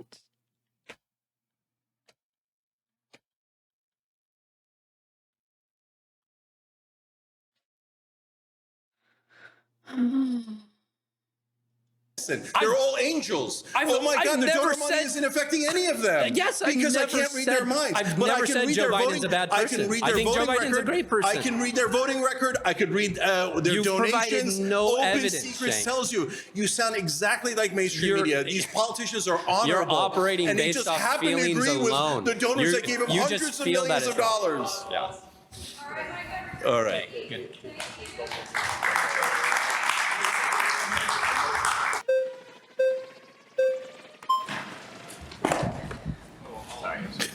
Hey, Cenk, good to see you again. Good to see you. So you are claiming that Republicans only care about the rich. When Donald Trump and both Elon Musk lost money while they were in office, and then on top of it, you can shake your head no. On top of it, why would you say that when currently we have, I know you keep saying it's a pressure valve, but we have them actually fighting for working class people by giving them less taxes on tips, less taxes on overtime. Yeah. So first of all, Donald Trump has made a tremendous amount of money, and his family has. So right after he Bringing up taxes on tips is like the biggest. Hey, everybody, look, I'm a total fucking moron. I think that removing taxes on tips is a good thing, and it's definitely not being used to levy power or levy support from idiots like me. Do you think this guy knows that it's only on the first 25K? Do you think he knows that it's only for 4 years? Do you think he knows that in addition to the no tax on tips, we got a bunch of other policies that help the rich permanently? left office the first time, his son-in-law got a $2 billion deal from the Saudis, and he was in charge of our policy towards Saudi Arabia and the Middle East. That's a disaster. That's Hunter Biden on steroids. So in this time around, he has a meme coin. He's got World Liberty Financial. People are pouring money in. One guy put in $75 million, and then look at that. He stopped an investigation from the SEC about that guy. Let's talk about how he's helping middle-class people. At least three white-collar criminals who donated either to his campaign or to his meme coin. And then he got a $400 million jet from Qatar. He got let's another talk $2 about how billion he's helping deal middle-class Qatar. people. Okay. So what if Democrats... So you're ignoring all the money that he made from that. And I'm answering your question. And Elon Musk, by the way, wants hundreds of billions of dollars from and his Golden Tesla Dome. stock went down dramatically. Well, that's his fault. Sure, so he lost money is what you're saying. No. But remember, but it was his fault. Why did Musk and Trump get into a fight? Because Trump did not put in the electric vehicle mandate and the subsidy that Elon wanted. Sure. Elon's like, I gave Elon lost money. So Elon gave $300 million, and he's like, now I want that subsidy that's going to get me billions back. Now I want Golden Dome that's going to get me hundreds of billions of dollars back. And Trump said, I'm going to give you a Golden Dome, but I'm not going to give you the subsidies. What have Democrats done to help the middle class with taxes? That was a really smart marketing strategy by Donald Trump, and part of the reason that he won the election. So I remember we talked to somebody on the Young Turks, and he said he was down in Western Virginia, and he said, listen, Hillary Clinton tells us that all of our jobs are going to be gone. Donald Trump comes in and lies and tells us that he's going to bring back the jobs. But he's at least got the decency to lie to us. Is it a lie, or is it what he's trying to do and just hasn't done it? So 50% the break. What have Democrats done to help me? To be fair to the Democrats, as someone earlier said, in this case, they would at least protect Medicaid and SNAP cuts, okay? And so that goes to the bottom 30%. So it's okay to give people free stuff, but not give working people reduction in taxes. Free stuff. It's okay to give the rich tons of free tax cuts, tons of subsidies, but when you give it to someone who's starving, oh no, that's a real problem. I didn't say that. Okay. I said it's okay that you're giving them free stuff, but it's not okay to help me with my taxes. So, brother, then answer this for me. Then why don't they only propose the tax cuts for the middle class? Why don't they say, hey, we're not going to cut from the poor and we're not going to give to the rich. We're only going to do it for the middle class. Why don't they ever do that? From what I understand, they're not cutting out the good parts of Medicaid. They're only cutting out the corruption and frauds.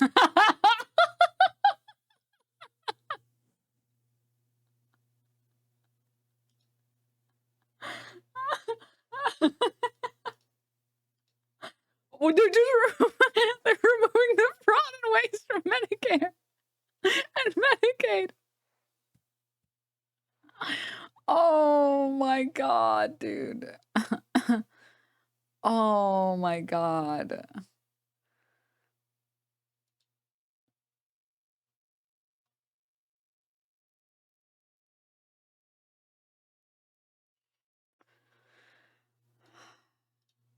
Can I show you guys a meme? Can I show you all a meme? Hold up. I have to say, the Fell For It Again award, the memes are really taken off. This 97-year-old diner still serves Coke the old-fashioned way. On the Fell For It Again page.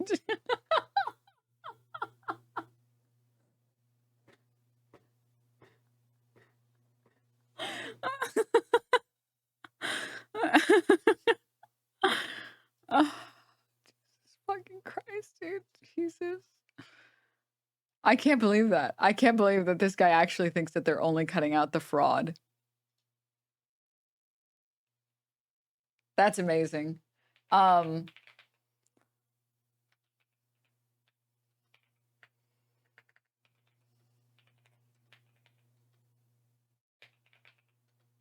me see if I can find the article.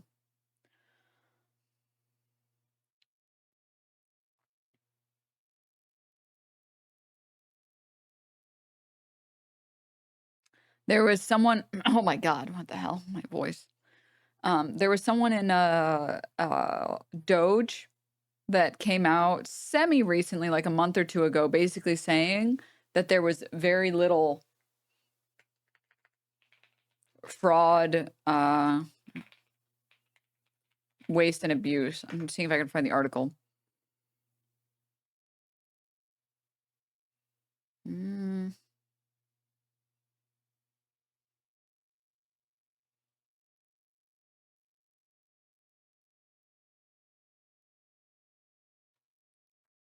I can't find it immediately off the top of my, like immediately off this Google search.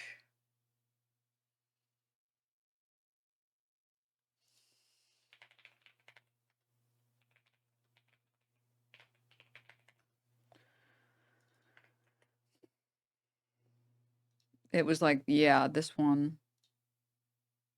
I'm trying to find the original article on this. For some reason, finding the original article is like fucking impossible.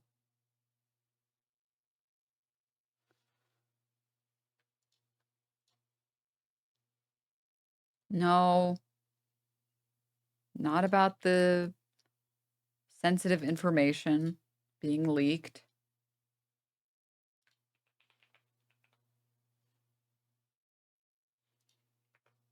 Not about all of our data being leaked. Not about this.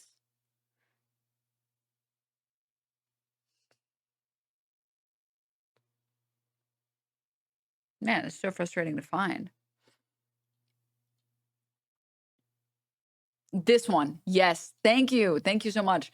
Former Doge engineer says he was surprised by how efficient the government is. A former employee of the Department of Government Efficiency says that during his short time embedded with the Department of Veteran Affairs, he did not find the levels of waste, fraud, and abuse he had expected and was pretty surprised, actually, at how efficient the government was.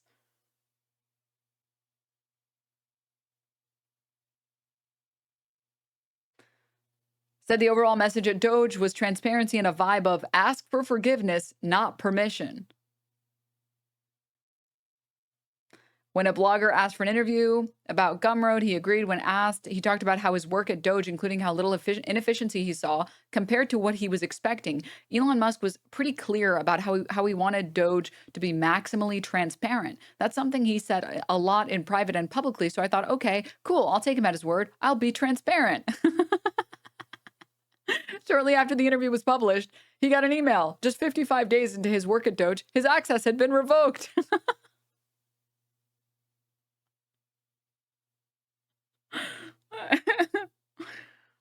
And it's like the reason why people think that there's a lot of like waste, abuse, and fraud, especially the people in like the Doge camp,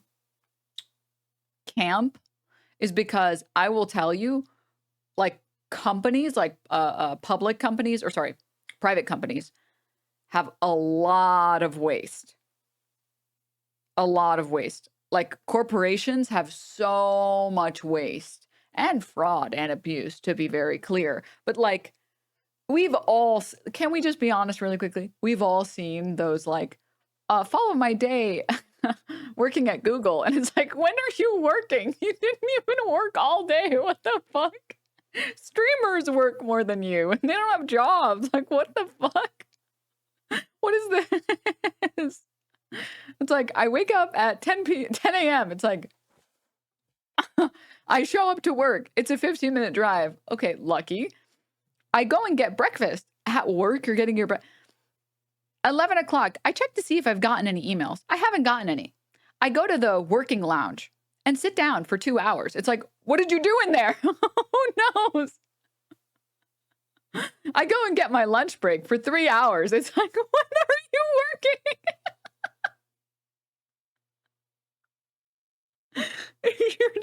You're literally not working. Oh God, I shitpost on my alt account for 3 hours. Yeah. Anyways, so I think a lot of people who've worked for big companies know that there's a lot of like waste because it's more effort than it's worth to sit down and like cut through all the waste. Because you end up with like what happened with Twitter with Elon Musk, where he fired 80% of the staff. But the problem is you can't just go in and fire 80% of the people because they spend most of their time not working. Because sometimes the little time that they spend working is enough to keep the company afloat and to keep the programs working and to keep the website working and to keep everything functioning. 4 a.m. I wash my face in Saratoga and white with a banana peel. Exactly. So anyways, yeah, Denims, that's why nobody's fired me. Yeah, dope. Yes. I mean, listen, I'm all for it, okay? I'm all for it. I think as long as you get your work done, you're doing your job. Okay?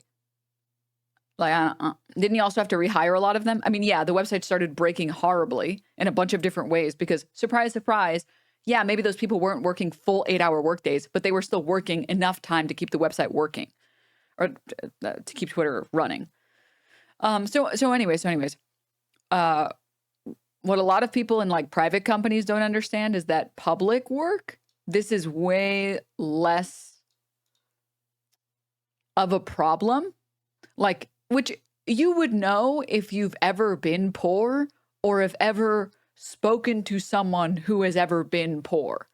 Trying to call like social services, trying to call for like Medicare, trying to call for Medicaid, trying to call for like the IRS, call for anything government related, anything federally government related. It's a nightmare. You're on hold for 17 hours and then you have like you have 1 second to respond when they say, hello, are you there? You're not there? Okay, bye. It's like, whoa, no. You call again, you are 200th in line. No, I guess I'll call tomorrow. Hello, bye. It's like, no. Stop. Fuck. But like, that's by design. There's a lot less workers and they have a lot more work to do. So you can't really get in contact with a lot of these people because they already are swamped in random fucking work that they have to do. That straight is my supervisor. He shows up at 9:30. He leaves anywhere from 1 to 3 p.m. without taking PTO. Most of the time, he's like doing 2 hours of work, if that, while less workers must be in office from 8 to 5. I mean, unironically, Mad Men. Like Don Draper is unironically like a lot of CEOs where they just like show up to work for however much time they want to. They make other people do the work and they leave whenever they want to. And it's like, okay, I guess. Sure. They just hang up on you now when you get through the queue. Damn. And then not to mention like the money that does get dispersed by the government is like, it's like pennies. They're like drops in a bucket, which again, if you've ever been poor or have spoken to anyone who's ever been poor, people on like Snap don't get like hundreds of thousands of dollars a year for food. Like these people think that they get like $10,000 checks at the end of every single month. It's like most of the people that are on Snap still have to pay out of pocket for groceries.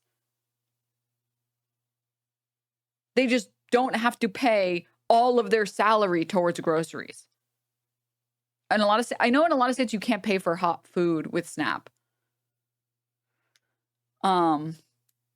They get like a few hundred, if that. Yeah. And that's like if you have like a family. Mon Chatter says, bro, I got $30 a month. Mm-hmm. This S and SNAP is supplemental. Yeah. Yeah. So it's like, first of all, you can only get food at grocery stores. In most states, it's only cold food. You can't get pre-prepared food, which is nonsense. And and people are still like, we should make it so you can only use SNAP on vegetables. It's like, I actually hate everything you are and stand for. And I think you are a terrible person. If you are for that policy, I actually hate you so much. If you think that that's a good idea, I hate you and everything you stand for. But yeah, I do know in other states, like I think in California, I've seen lots of like both fast food chains and also like the hot section in grocery stores that say that they accept SNAP. So it's a state by state or even maybe city by city policy for sure.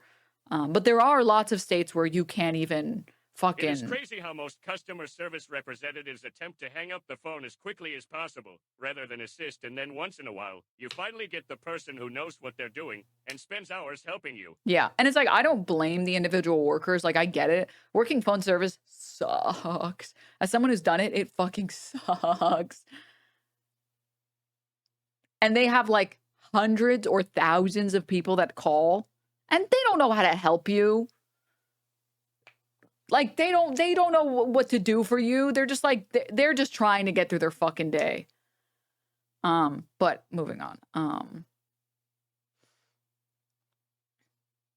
Depending on the deli in New York City, the people who work will ring you up for a cold with EBT, even if you get hot. Dude, fucking based. Fucking based.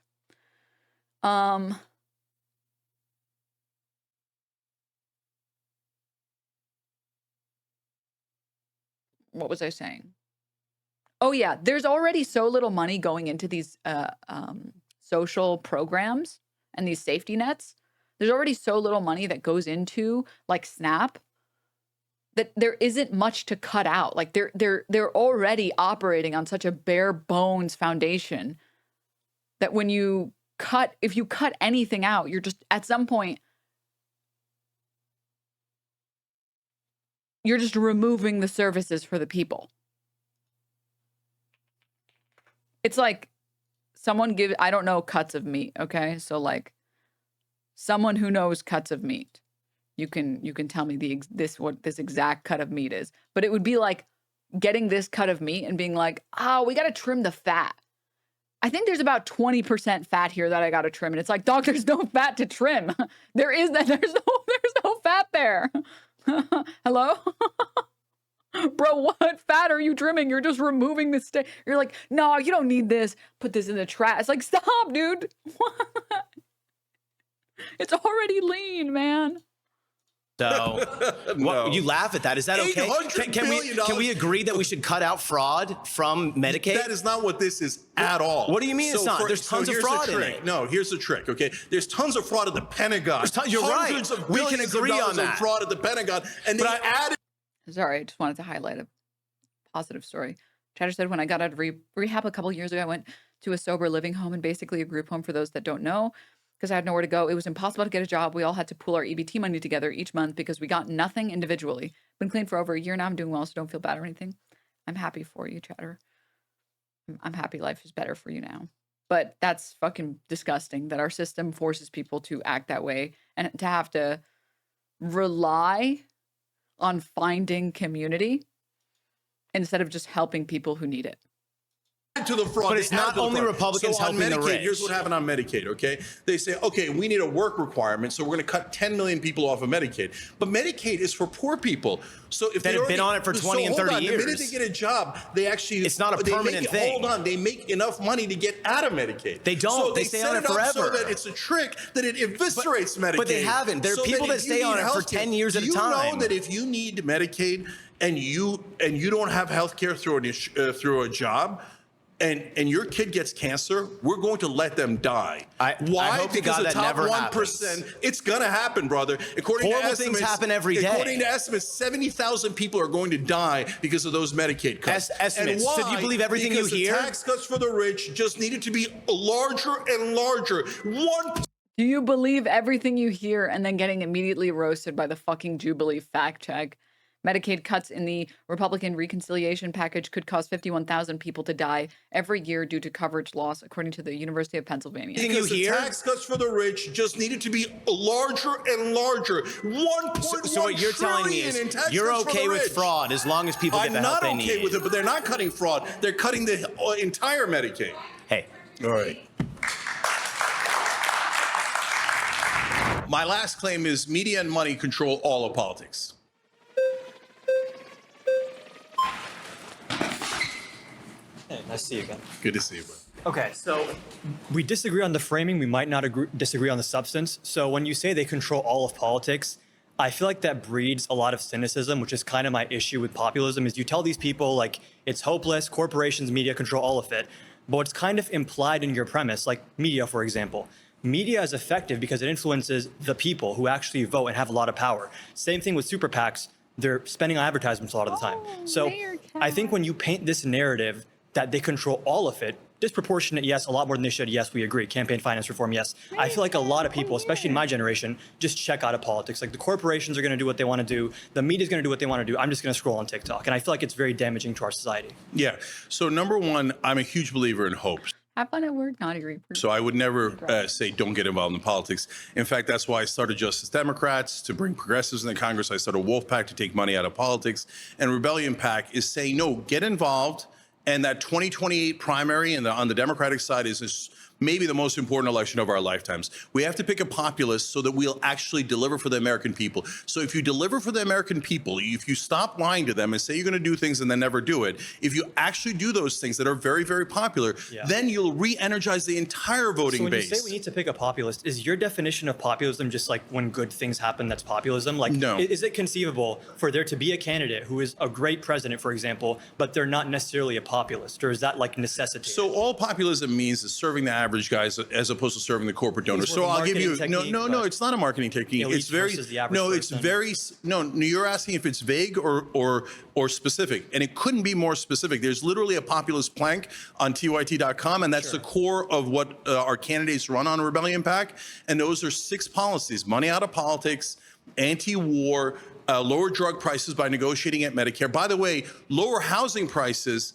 by banning private equity from buying residential real estate. They're robbing us of our wealth creation in this country that's going to destroy the middle class. So paid family leave, again, these are very easy to pass. If you say you can't pass at 84%, then you can't pass anything. But we don't pass things through public opinion polls. We don't pass things through public opinion polls. You need people to get involved on a very granular level sometimes. Like, for example, paid family leave. There's different ways to fund that. There's different amounts that can cover, different amounts a month. I agree we need it. It's a very good policy. If you advocate for it properly, it will win. But this goes back to my... But they never do. But this goes back to my initial problem. Why do they never do that? Who? Why do the Democrats never fight for a bill at 84%? I think the Democrats right now... Ever since you said the run-up is fake, I noticed the guy in the green shirt has just missed getting to the chair first practically every time.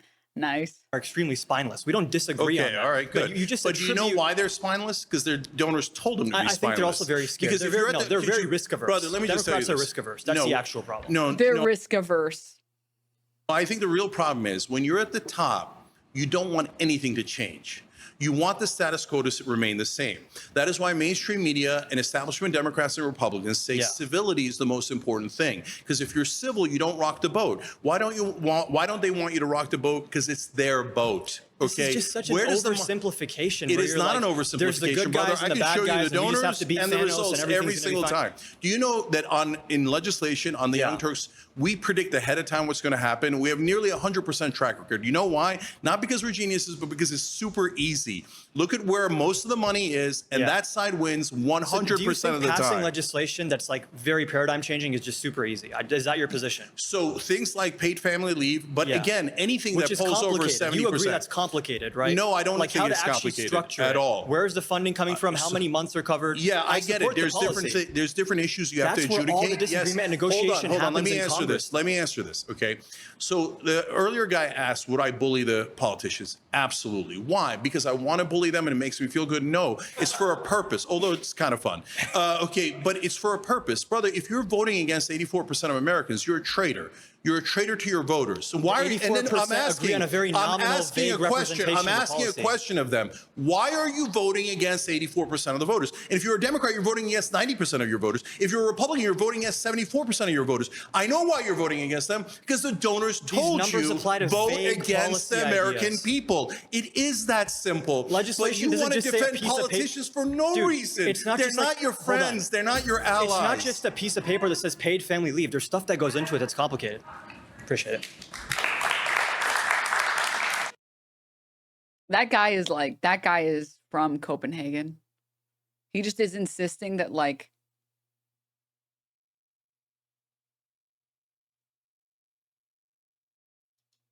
he is just absolutely insisting that there's no way, that there's no universe at all. It is not at all possible for the Democrats to be evil instead of competent. Or sorry, instead of incompetent.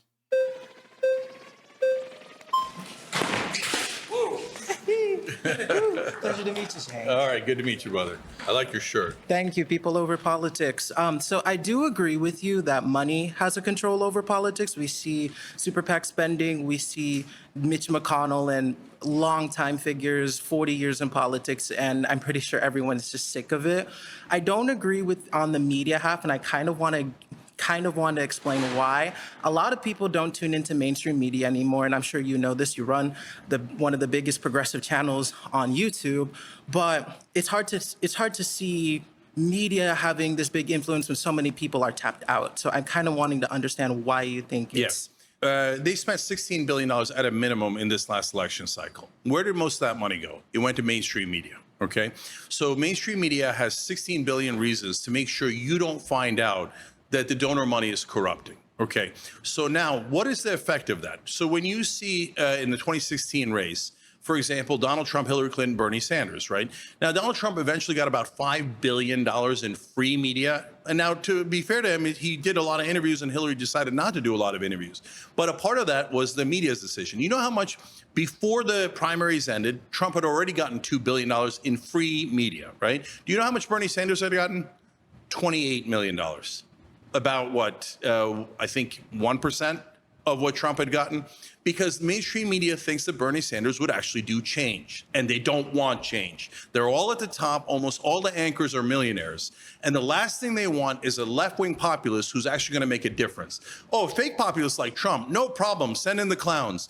Establishment Democrats and Republicans, Mitch McConnell, Nancy Pelosi, both raised $1 billion from corporate donors and have done exactly what the corporate donors want. They're like, that's great. Let's pump them up. But whenever you got a real challenge to power, mainstream media attacks. Speaking on the terms of left-wing media, if you consider your networks like, I guess MSNBC, if we're going to classify that as left, CNN kinda, I don't think these are the type of networks that would completely destroy and eviscerate a liberal candidate. Think about someone like Alexandria Ocasio-Cortez. Think about somebody like Jamie Raskin. If they were going to be in a primary, I don't think that you're going to see a whole smorgasbord just go after them right now. I'm pretty sure you would have seen CNN or MSNBC's coverage tilt favorably towards them compared to someone like Donald Trump if they would have been nominated in this type of election. That's actually not true. MSNBC is the biggest opponent of progressive populists in the Democratic Party. Whenever, like when Bernie was about to win after he won the first 3 states in 2020,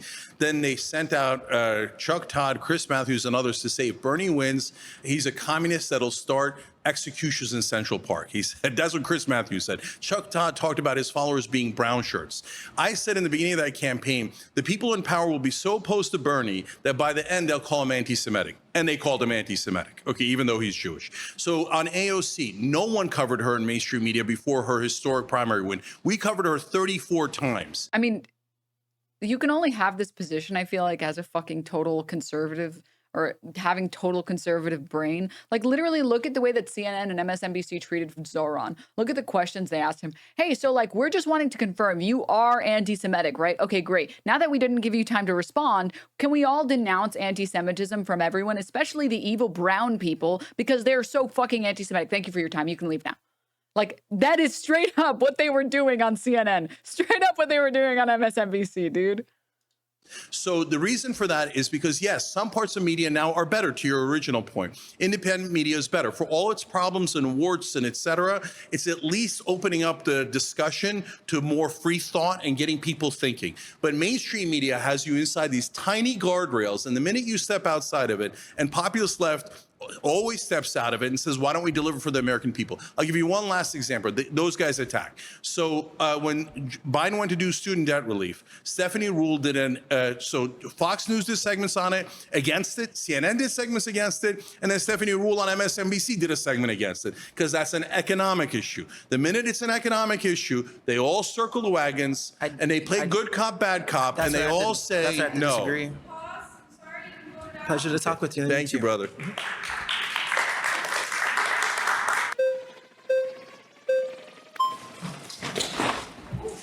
Hi, Preston. Nice to meet you. And nice to meet you. So I think I really want to focus a lot on the media part with you. The dude literally didn't say anything. He just sat there. Dude, did Cenk pay Jubilee to make him look good, to rehabilitate his image, to give him back Unk status? Is that what this is? Because I'm going to be honest, they put up some crazy people against Mehdi Hassan, and Cenk is just kind of they just kind of gave him a walk in the park. They were like, we got you, dog. We got you. Listen, anything for the Max left. Just because, mainly for the fact that I think a month for PR. Dude, what was that self-report? That was so bizarre. I think we can all unbiasedly agree that, let's be honest, Trump during his whole election campaign, it was very anti-Trump, very pro-Democrat, and how he was the absolute just most terrible thing that could happen if he gets voted in as basically a threat to our democracy. And so when it comes to that and everything, let's be honest, very high percentage was very negative towards him. How can you explain the outcome if the media controls everything when it comes to elections and politics? Yeah, so that's a great question, and so one I get asked often. So when you talk about money in politics, it controls almost all the races, but the ones that are the smallest, it controls the most, because there's almost no media coverage of a Montana congressional race. So whoever has more money wins. In fact, in congressional races, whoever has more money wins 95% of the time. But the one giant exception is presidential races, because there's so much free media in presidential races, and everyone is paying attention. So you could actually go the route of going into media yourself and making your own argument. That's why I thought Trump would win in 2016. That's why I was really worried about it in 2024, because Democrats have become like corporate talking point robots, the establishment Democratic politicians. So they don't like to engage with Joe Rogan or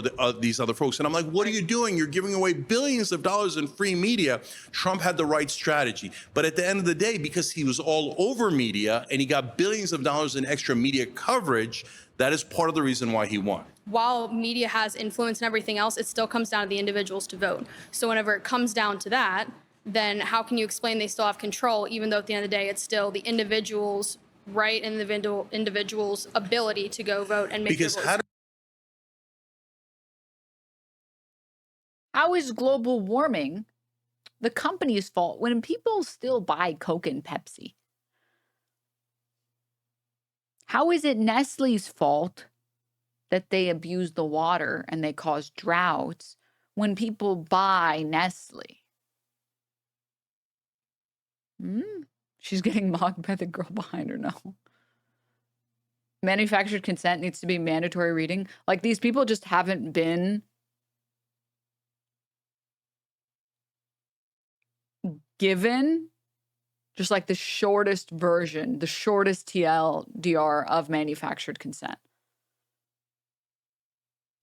It's like, who will win?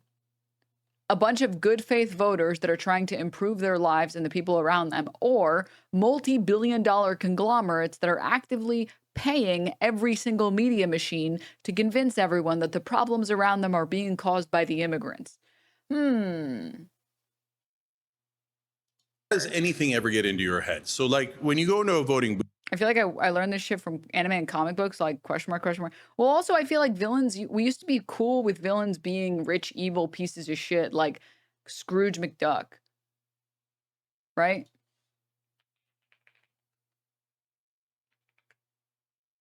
Like literal oil baron, evil fucks. Lex Luthor is another good example. Yeah, yeah.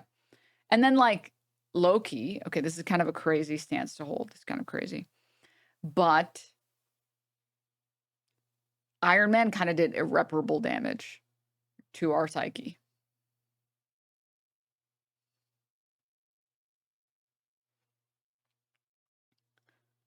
Because, like, Batman was always, oh, the people in power are corrupt and I can use my money to fight that. But I'm using money to fight money. Iron Man was like, I'm going to kill the evil terrorists because I'm epically rich and super smart. And I'm epically rich because I'm super smart. It's like,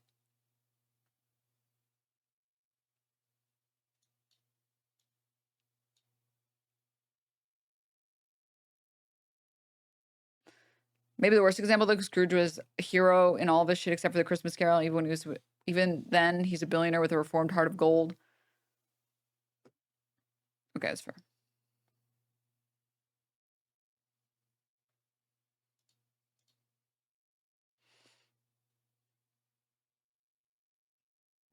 Jarvis played for the love of the money while I shoot nondescript browns.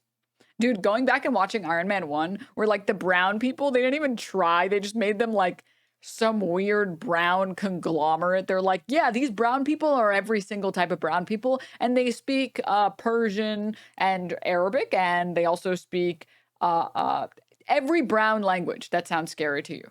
It's like, what do you... Oh my God. This is so racist. Holy shit. Oh my God. Oh, I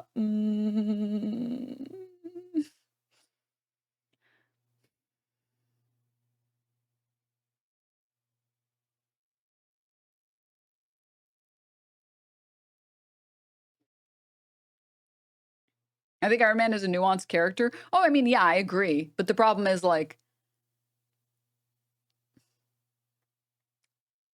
how media is made and how media is used, like the intentions of the people that make these characters and these works is going to be different than how they're interpreted. And I think the iterations of Iron Man that we got in movie form were not good for the general psyche, even though Iron Man was just like, the story is supposed to be, yeah, Lockheed Martin is evil and we should take back power, but everybody just saw like, oh my God, he's just like Elon Musk for real. Elon Musk is just like Iron Man. When you're smart, you become rich. And it's like, no. I'm not talking about the comic books. I'm not talking about the comic books of Iron Man. I'm sure the thing with comic books that's hard or like that's weird is that so many different authors have gotten their hands on different superheroes. So there's so many different iterations of any individual superhero. So I'm only talking about the Iron Man, the movie. I also haven't read the Iron Man comic book, so I literally can't comment on them. I was only talking about the movie.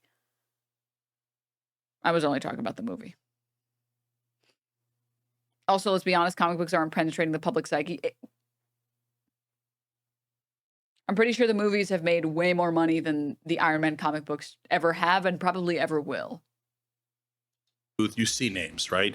But if you never saw that person and you never heard their name because they didn't have enough money for ads and the media didn't cover it, that person has no chance of winning. It's like there's a mythology in mainstream media that two people go into an octagon and then people decide which one is better, right? That's not how it actually works. To be able to see all of these things. Oh God, dude, she got cooked.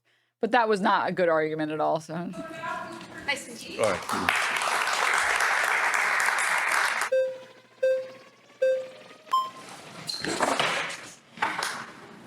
Hey, nice to meet you. Kyle? Yeah, so I think money doesn't necessarily have a mind, so I'd like to kind of take it to who's making the decisions on how to allocate the capital. And so does party loyalty here play at all, right? Like, at the end of the day, you're going to have politicians who can influence where that capital is coming from. And if you're towing the party line, saying what they want you to say, that to me seems more impactful than the ability to go and find donors yourself to raise a significant capital to win a race. So let me give you a couple of examples. So Ted Cruz got $13 million from the Mercer family when he was running for president in 2016. Sure. If you remember, Donald Trump insulted his wife. So at the Republican National Convention, Ted Cruz did not endorse him. So, but right afterwards, he's changed his mind and started phone backing for Donald Trump. What happened in between? What happened in between is after his speech, he went up to the suites that the Mercer family had at the convention, and they slammed the door in his face. And they said, we now have a new guy that we're picking. It's like the Hunger Games. So the sponsors decided that they were going to go with Donald Trump now. So Ted Cruz, realizing I'm going to lose my donor money if I don't do as I'm told, said, I'm so sorry. And then he grabbed the phone and was like, oh yeah, Donald Trump is the best. Forget about my wife. Who cares about her? Why? Because he's going to seek the donor money.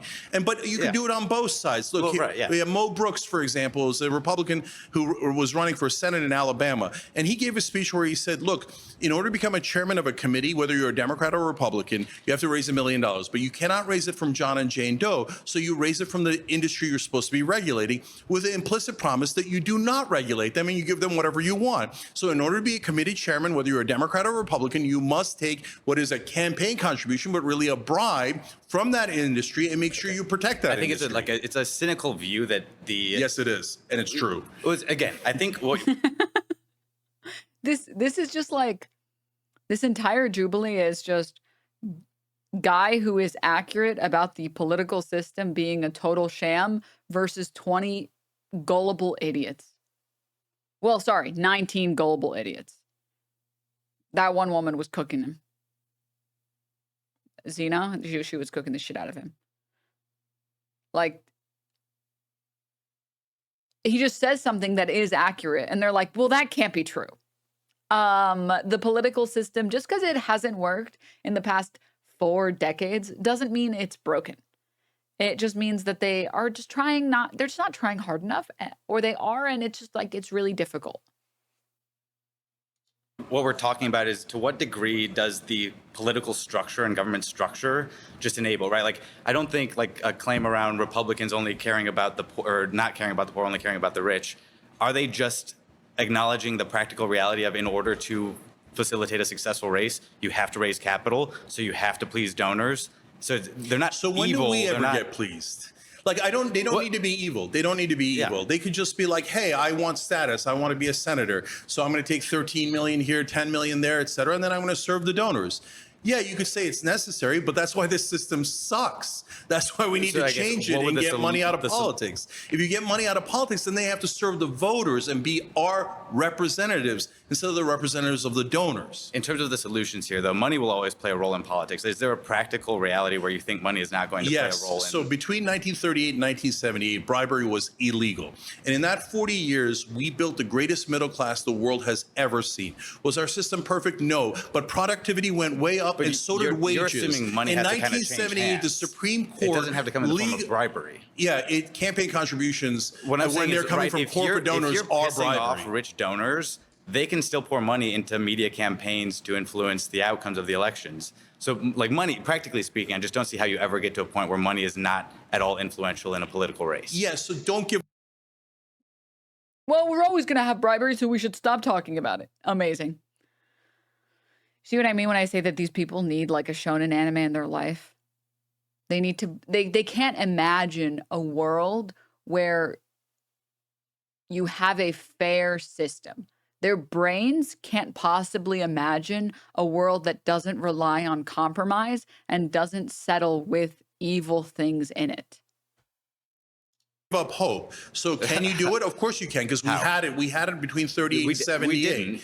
We did, and it led to the greatest middle class. It led to the best economy. To what degree did social media exist in that period of time? So but social media is better than mainstream media. But you're taking a historical period where today. So you're saying just give up. Don't even try to take donor money. I'm saying there are things that you can make progress on today. But I'm saying practically speaking, I think you can get a constitutional amendment. You know why I think you can get a constitutional amendment to get money out of politics? Because 93% of Americans believe that politicians represent their donors and not their voters. All right, thank you.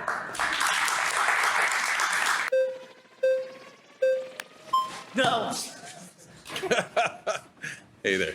We met a long time ago. Yeah, I was going to say, you look familiar. So on the local level, And yeah, seatbelts don't prevent all car deaths, so we should just get rid of all seatbelts. It's like, what? Huh? Just because something isn't perfect doesn't mean you just give up and you're like, well, it's always going to be there. So even thinking about it or talking about it or trying to fix it is a waste of time. It's like, says you. I'm sorry that you're a loser with a loser mentality, that the second the fucking game starts going poorly, you immediately quit and start FFing. But that's a you problem. That is not, don't put that shit on me. I'm sorry. Dude, I've been getting it in my fucking rank games and Marvel Rivals. I'm like trying to do my climb to GM. And I'm like in awe at the number of people who like, it hasn't even been like 5 minutes. And it's like, surrender, we should surrender. It's like, bro, this is winnable. Why are you quitting? Why are you surrendering? I have lost these games on the other side, dude. What the hell? Right? LA City Council could upzone everything. Let construction companies, property management companies come in, wholesale develop, build massive apartment buildings, run these properties, right? LA City Council has not done that. Are you saying... Okay, League is different because once someone scales too hard, it's just like, dude, this guy's fucking fed. I don't want to play against him. Yeah, the rest of this game sure will be fun fighting the 20-0 Nasus. That's like, it's the characters are scaling, and like once someone is so fed, you're like, well, you literally can't fucking play the game. In Marvel Rivals, there's no scaling. There's no fucking scaling. Play the fucking game, dude. Literally just play. Just land your fucking abilities and we win. Guess what? They're not doing more damage now because they killed you 20 times. Literally just fucking play the game. Oh my god. Anyway, sorry. For real, play better and we can win? Yeah. Mm-hmm. Mm-hmm. Fed posting in game? No, like fed, like you fed them kills. You fed them gold, like feed, like feeding. When someone is fed, that they got a lot of kills and a lot of gold in the game, so they got to get a bunch of items, and which makes them unbeatable. Like they literally do 10 times more damage than you do because you haven't been fed, and they've been fed. Okay, sorry. I'm like, I assume there are non-gamers in chat, so I'm trying to explain. Development companies, real estate companies, and property management companies are not moneyed interests? No, that's amazing that you picked that example. There's two industries that are the most impactful on local and state races. It's utility companies and real estate companies. So real estate companies totally own New York and California, even though they're Democratic. So Andrew Cuomo, when he was governor, passed a whole bunch of things. There were tax breaks for real estate companies, and it didn't help the average person at all. In California, we raised $24 billion to help the homeless. And homelessness went up 53%. Why? Because they do things like, oh, no, we're going to have more affordable housing. And then they build high rises that are for super rich people. And then you don't get the affordable housing and homelessness goes up. They don't build. Because if you live on a block of single family housing, okay, and city council makes it so that next to your house, some company could come in, destroy it, build a huge apartment complex on your block, people hate it. NIMBYism is real. No one wants that on their block. And city council doesn't want to freak out their voters. Like there's this thing called like politics where they don't want to massively upset people. So they don't rock the boat. And it's just, and the homeowners aren't giving. As a quick question here, just really quickly, do you think at all that's because of, I don't know, manufactured consent?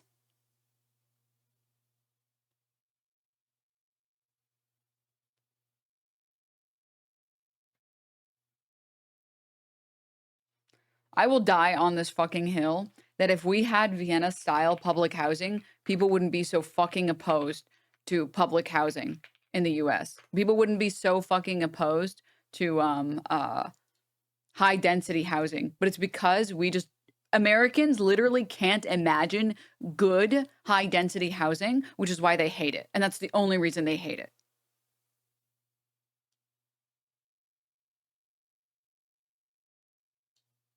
I consider it.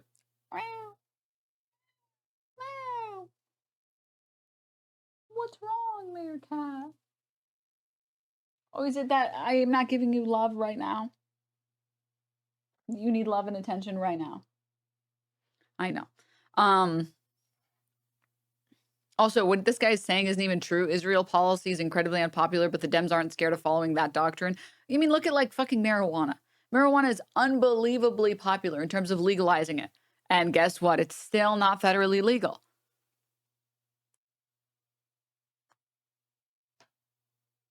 Girl, fuck the stream, pet the cat. Okay, you're kind of right. You're kind of right. Mayor Cat. Mayor Cat. What is NIMBYism? Not in my backyard. NIMBY.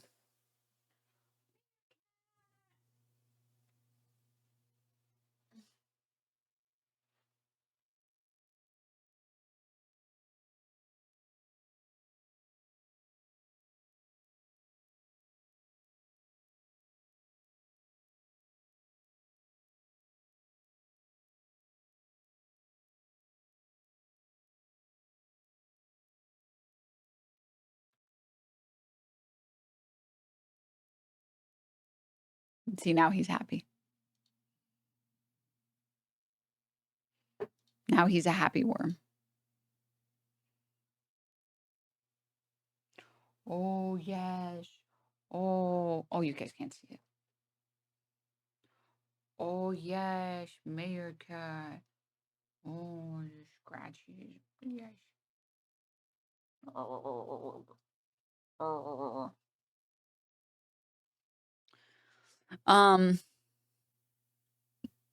Let the cat continue the stream. So true, King. I will. Anyways, yeah, I genuinely believe that NIMBYs only exist because people can't imagine what good public housing looks like because they've been convinced by mainstream media and their consent has been manufactured into thinking that there is no such thing as good public housing. I'm trying to find, there's like the only version of the video that exists on like American YouTube is the one of like the Hassan react. I'm trying to like find it. Because I don't know why it's not available in the US anymore. You can only see it if you have like a VPN or something. But there's one Hassan react on it. That's really, let me see if I can find it. Here it is. I genuinely believe it is my mission on this planet, on this earth, to show people this video, to convince people that their hatred of high density housing is unjustified, and that high density living, high density buildings are actually a better way to live than the fucking suburban hell where, yeah, you have a yard and everything is 10 miles away.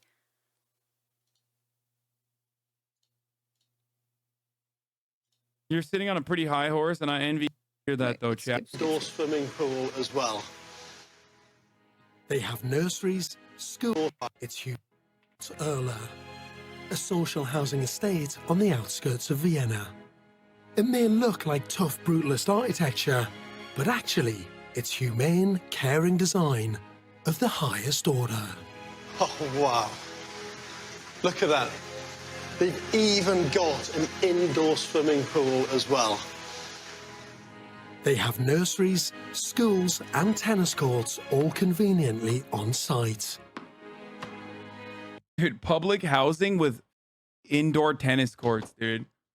That's disgusting. You know what? Everybody talks about income inequality. How about we start talking about the inequality between like governments that have offered basic amenities to their citizens unconditionally and governments that don't do that and frown upon that kind of behavior like America. Nobody's talking about the disparity of government amenities between America and fucking...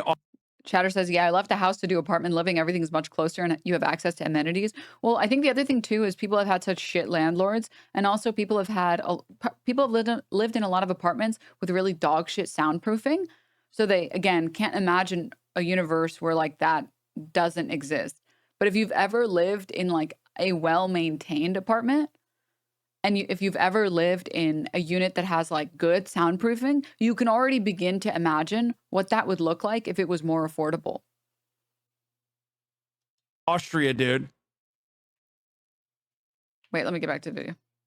Council housing estate with loads of swimming pools, indoor and outdoor, clubs, play spaces. I'd be left out of town because everybody would say you couldn't do that. With 10,000 residents, Alt Erla. Of course, these are on. Chatter says my apartment is very quiet, so it's definitely possible. I mean, I can tell you for a fact, I've lived in apartments that have no fucking soundproofing where you can hear everything. And currently the place that I live in, much better soundproofing. Like there are people that will like play music at like midnight and they're like partying and having fun or whatever. And I close my windows and I don't hear anything. Like the soundproofing is really good. Where I have neighbors and I just like kind of don't hear them.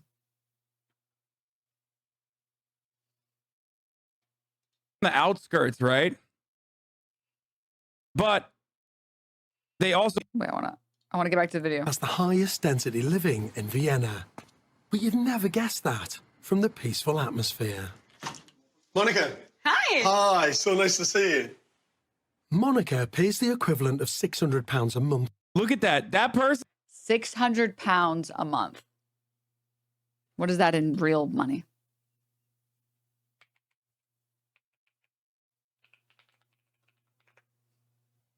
$800.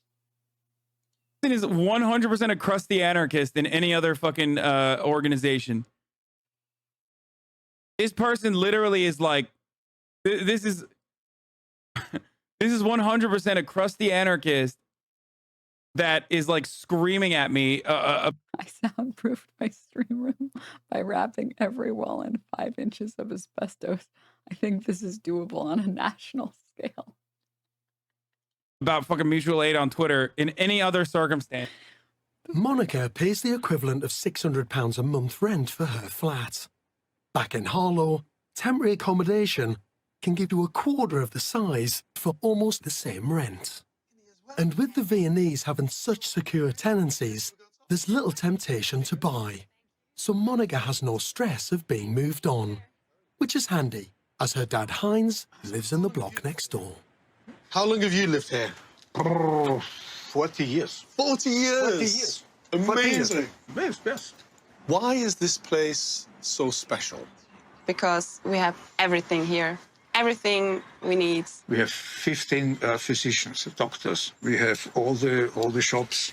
Groceries, drugstores. For schools. For schools. And you have your own everything. TV channel?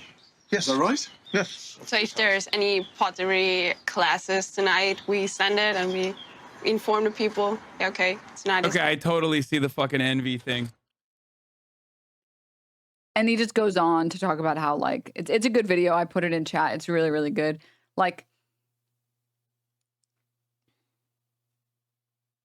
why is Gordon Ramsay reviewing Austrian housing?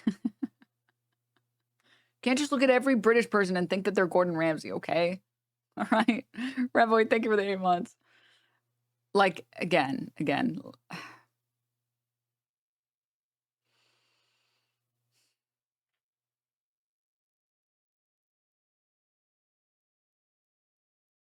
It's just that Americans can't imagine this world, so they think that the only solution has to be more suburbs. And it's like,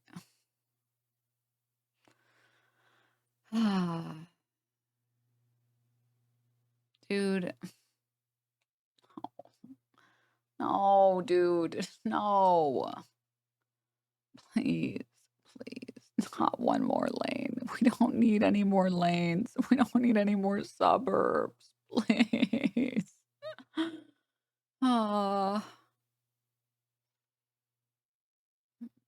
don't see the link. What do you mean? Oh, in chat? Oh, sorry. Thought you meant you don't see the link in like what I'm trying to say. Using an outdated model of growth, it's literal cancer. Yeah. Skin, thank you for the prime. It's sad. It's just like really sad. So anyways, yeah, like homeowners don't want high density housing near them. A bunch of people are NIMBYs because they can't imagine what good high density living looks like, what high density homes could look like. Wouldn't it be dope if instead of living in this property that you have to maintain fully yourself, that when something breaks, you have to fucking take out 10K out of your pocket to fucking fix it? Oh, your roof is leaking? Congrats. You have to fix that out of your own fucking money, out of your own pocket. And you get to live in the middle of fucking nowhere while you do it. Congrats. You have a beautiful yard that you never use because you don't know anyone in your neighborhood because you live in the fucking suburbs.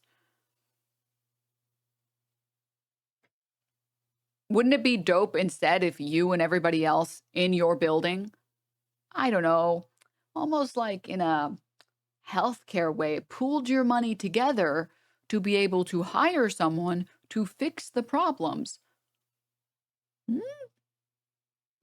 Wouldn't that be dope if like that was in a sort of communal way? An HOAs are not the same thing. HOAs are just a way to make you pay more money for nonsense.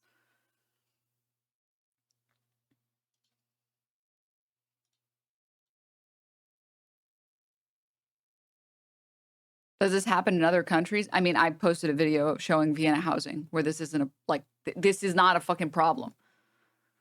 None of my landlords have ever done repairs. So do you see what I mean when I say like Americans can't imagine this universe because they've never gotten to experience anything even close to it?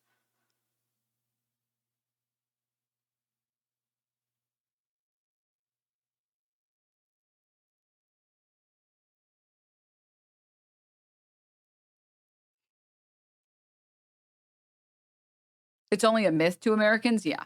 Yeah. What's next? Walkable cities?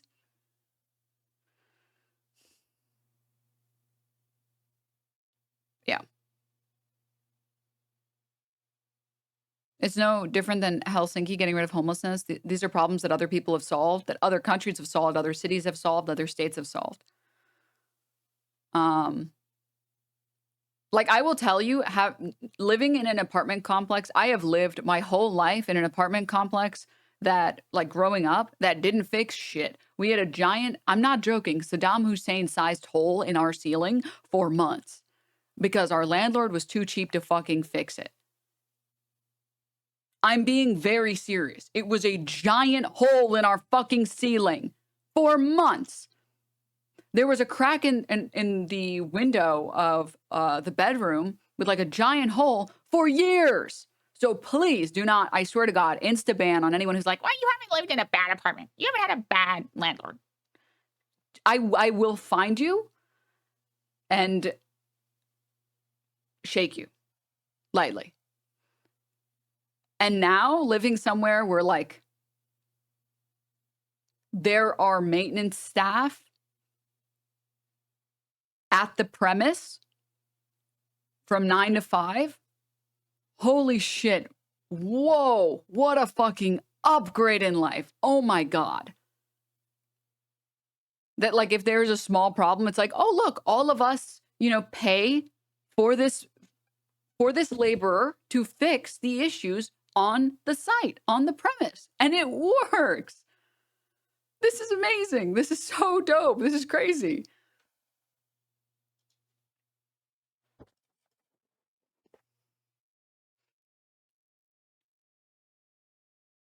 I am the 9 to 5 maintenance man.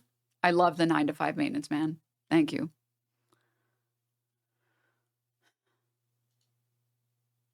Yeah, exactly. So don't be poor. Okay, so did you see how I showed a video of like Vienna public housing where the lady said that she pays $800 a month for like a 1-bedroom?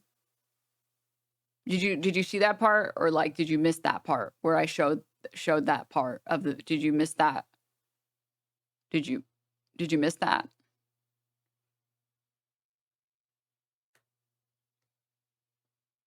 Just wondering. So this is what I mean when I say like people literally can't imagine a better world. They can't. They can't, like Americans are so cucked on housing and we're so fucked on housing that we can't imagine a universe where housing can be better.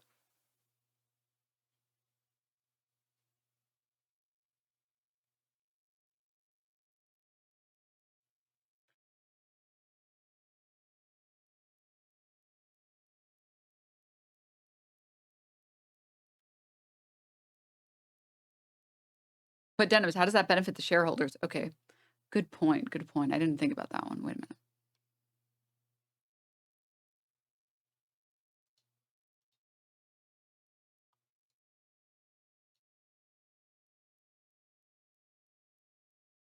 I don't even know if I should read this message out loud.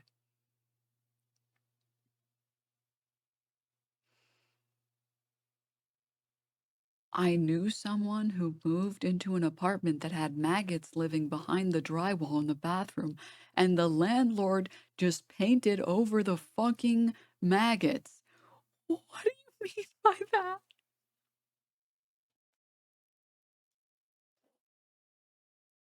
Stay psych right now. Stay psych right now, dude. Come on, please. If you do that as a like you straight to jail, okay? Like, and over here is the maggot wall.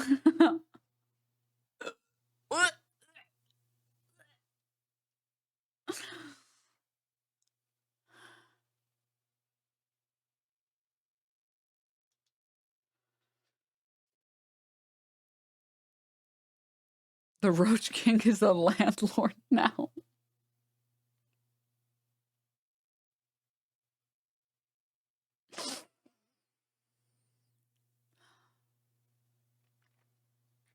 Okay, sorry. TLDR. TLDR. If people would broaden their horizons and see how other people live in other countries, they would realize that the not in my backyard nonsense is total horseshit, completely useless, does not improve society, and there is a better world. There is better living. Any money. Like, real estate developers are not the little guy, and they're not getting their way. Yeah, so it's interesting that you picked that example because I actually have personal experience with that through someone that works at TYT. They ran for city council. As I said earlier, it's easier for progressives to win at city council level because it's a smaller group of people and you can knock on doors, and that's what she did. So that's why sometimes the city councils are better, certainly better than the national guys, et cetera. But when her experience was when she went in, the real estate interests were massively powerful. She fought against them. It was in the middle of LA, and eventually they cared so much about getting her out that they started funding someone to make sure she's removed from the city council. Real estate has massive interest. But what's the money on the other side of not building?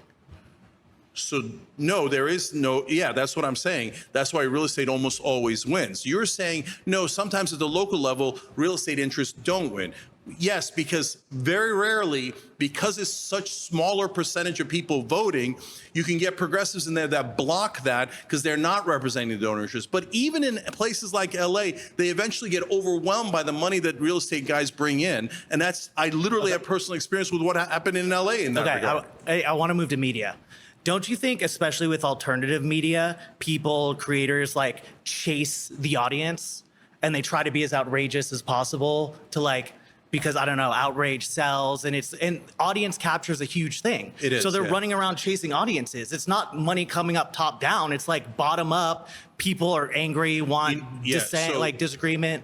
Yeah, you're not wrong about that, brother. So there's a giant distinction between mainstream media and now online and independent media. So as I said earlier, online and independent media has at least got people thinking, and it's a wide range of opinions, and I greatly prefer it. Mainstream media does not care, and it doesn't do the thing you're talking about. What it does is it says, no, Joe Manchin is a moderate, Mitch McConnell oftentimes is considered a moderate, et cetera. That's nonsense. You think they do nothing but lies to get you to vote for corporate politicians on the Democratic and Republican side. Alternative media is helping our politics? Do you think it generates better alternative media is much, much better than mainstream media. Mainstream media says, no, I'm sorry that I keep going back to it because it's such an obvious and stark case. On paid family leave, the 16% they call moderates, like Manchin and the Republicans that block it. The 84% that want it, they go, oh, radicals. No, progressives like Bernie Sanders are radicals. But they're total giant liars. Who's still watching CNN to get their political opinions? A lot of people, older voters, over 70-year-olds. But you're not acknowledging the whole, like, there's so many people not paying attention to those channels anymore. And that's a great thing. That's why after the Trump election, I said, at least we're out of the establishment prison. But it's not like we're in the populist woods, and there are things that go bump in those woods. I know, not everybody, you're not going to get all the hosts you want. Also, God, these people are so dumb. He thinks that there's no big money in internet shows. How does he think the Daily Wire exists?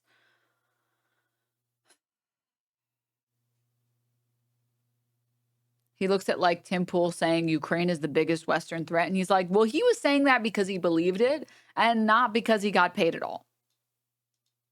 You're not going to get all the opinions you want. You're not even going to get truth all the time. In fact, most of the time, you're not even going to get truth from the right and sometimes even from the left. Okay. So, but what you're going to get is a wide range of opinions, and at least you get to make that decision instead of mainstream media shoving it down your throat. All right. Thank you, brother.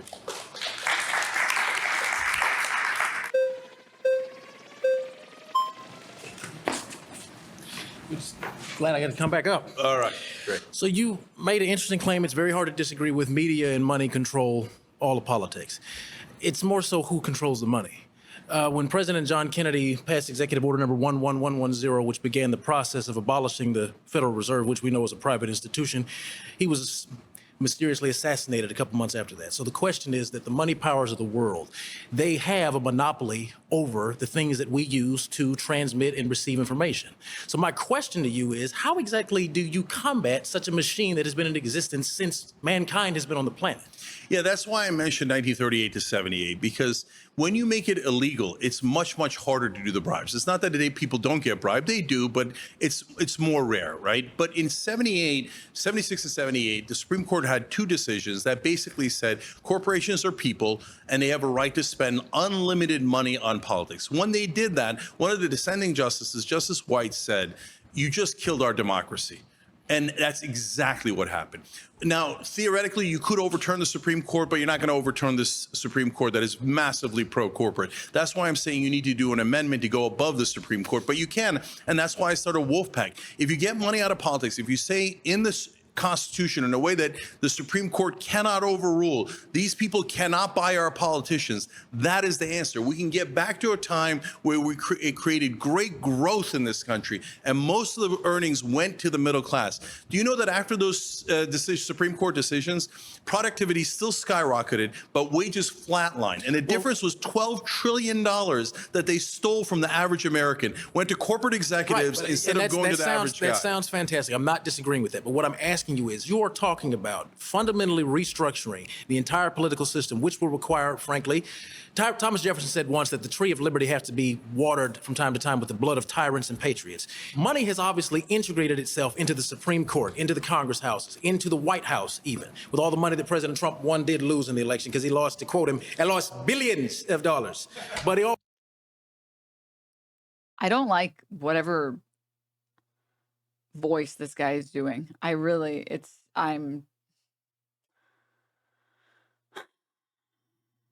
Bro, sounds like he's in the sunken place, dude.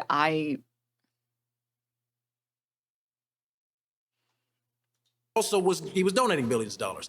If we don't have, right now, do you have a populist candidate that we as the people should be supporting? Who's the candidate? So we're going to see that through the system, the primaries, et cetera. But Jon Stewart's amazing. Ro Khanna's amazing. And how much money have they gotten from corporate donors? So Ro Khanna does not take any money from corporate donors. If you're going to be in Rebellion PAC, you're not allowed to take corporate PAC money. Okay. So there's a way to do it that way, get enough of the legislators that are honest. And by the way, there are some Republicans who are now not taking corporate PAC money. Thomas Massey, Josh Hawley. But if they're not taking that's the road to redemption, right, et cetera. But an amendment fixes the entire system. But the question then goes back to, in order to get an amendment, that requires a 2/3 majority in both houses of Congress, correct? No, you can actually go around Congress. 2/3 of the states can propose a convention to just propose an amendment, and then 3/4 of the states have to ratify. Which requires the legislature to take action, right? So how do you get legislatures that already are slaves to the corporate donors? Because the book that I believe in says money, the love of money is the root of all evil, and I think that's absolutely true. A lot of these brothers love money.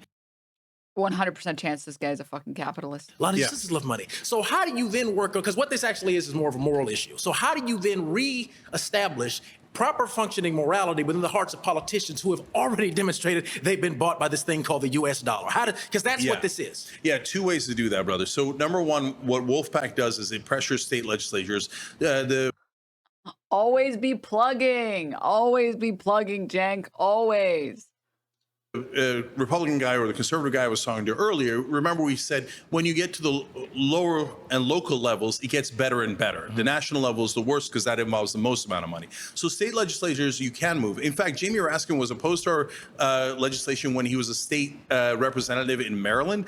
And then we talked to him and we convinced him, and he said, "You guys are right. Now I'm going to support the constitutional amendment." So you do get some really good people at the state level. So that's a much better path because they have less money. But even so, brother, there's the bigger way. State is great, but here's just a quick question. State is fantastic, but we need changes that impact all Americans to take place at the national level. So it's fine for you to focus on state. I understand that the lower ranking an elected official is, the easier it is probably to change them. How do you change the person that's sitting currently at 1600 Pennsylvania Avenue or the 9 Supreme Court justices that are currently on Capitol Hill? So that's the great thing about the Wolf Pack plan. It doesn't require the. Oh my God. Do we get time to talk? I don't want to hear about the wolf pack anymore. I don't want to hear about it anymore. Please. President at all, and it goes above the Supreme Court. So it doesn't require Congress, the president, or the Supreme Court. It's a total end run of the American people against Washington, D.C. And by the way, that's why the Founding Fathers put it in there, to make sure that if Washington got too corrupt, you can actually call for conventions at the state level and get it done. And how do you do that on a national scale? You need one incredible leader to, instead of worrying about himself, to worry about the American people. And that leader, Cenk Uygur. He actually, anyone who gets money out of politics is going to have statues built of them all across the country. You need one brave and honest person to say, yes, I'm going to fight for all of you guys, and I'm going to put a world of pressure, yes, on politicians, yes, on politicians in my own party, so then based to get on that, this done. So based on that, what does that ideal politician look like then? Because we haven't seen it. Trump ran, he said, we're going to drain this swamp. He hasn't drained the swamp. Yeah. We're still waiting on the release of the Epstein files. We're still waiting on the full unredacted release of MLK. We're still waiting on the unredacted release of JFK. What does that actual candidate look like? Because all this rhetoric is fantastic, I got to tell you. So in our lifetime, because of overwhelming money in politics, we haven't They get shot every time he does a seen plug. an ideal candidate like that, is what you're saying. Right. And I largely agree, except for You want me to die? Bernie Sanders is You want me to super get alcohol obvious. He doesn't have the. So look, my problem with Bernie is that he didn't have the fight in him. Like, I love the brother, but he should have fought Hillary harder. He should have fought Biden harder. And He gets shot every time there's a black person in this chair and he says, brother.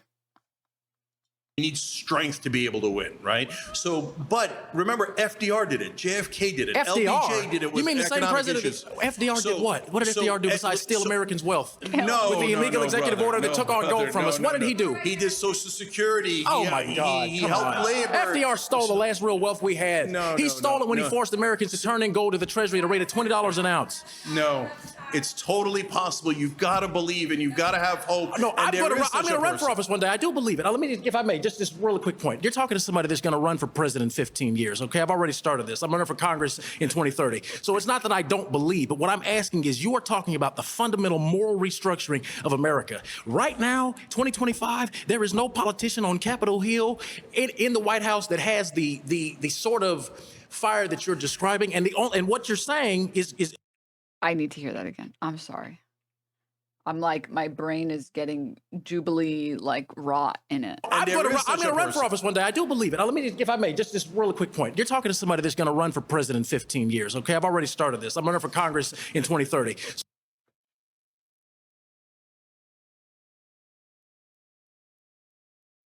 Oh, you're not him. Like, you're not. You are not him.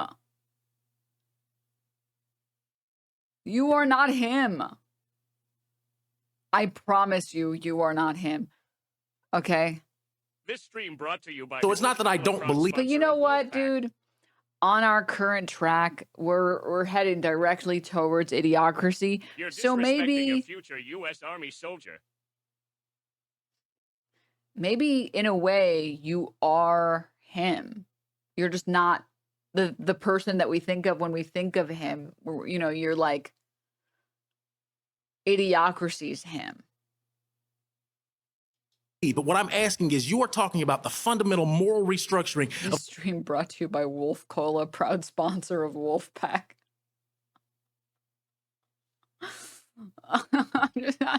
We're almost done. We're almost done. America. Right now, 2025, there is no politician on Capitol Hill in the White House that has the sort of fire that you're describing. And and what you're saying is again, it's great rhetoric.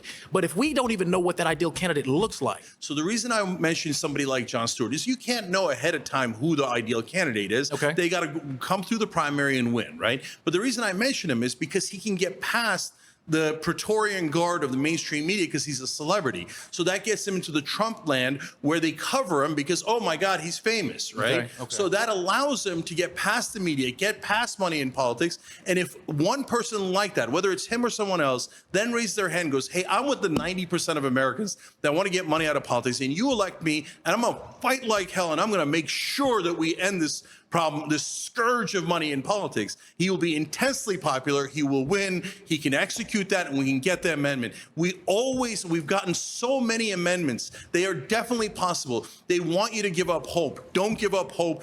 Wolfpack has a plan to do that. Rebellion Pack has a plan to elect a president that can do that. Let's go execute those. Let's go fight for populism and win. I got a lot more to say, but that was good. Wolfpack. Okay, thank you, brother. Very good. Wolfpack has a plan to do that. Here, Gat. Okay. I'm torn on this because there's a couple people who didn't talk, but everybody made good points and was certainly sufficiently aggressive. But Oliver, was it? Yeah, you made good points and you didn't come up a second time, so I'll go with you. Thank you so much. Yeah, no problem. Thank you, Bobby2555, for coming in here to tell me that Hassan is a piece of garbage. Thank you so much for your input. I will put it in the box of complaints. Thank you. Look forward to this opportunity. So my general claim is that Cenk Uygur's populism fails because it treats social issues as a distraction rather than essential to achieving economic justice. So kind of my claim here... I don't give a fuck. I literally don't give a fuck. How can Wolfpack solve this? That's what I want to know. That is what I want to know. I just want to know, how can Wolfpack solve this? Just tell me.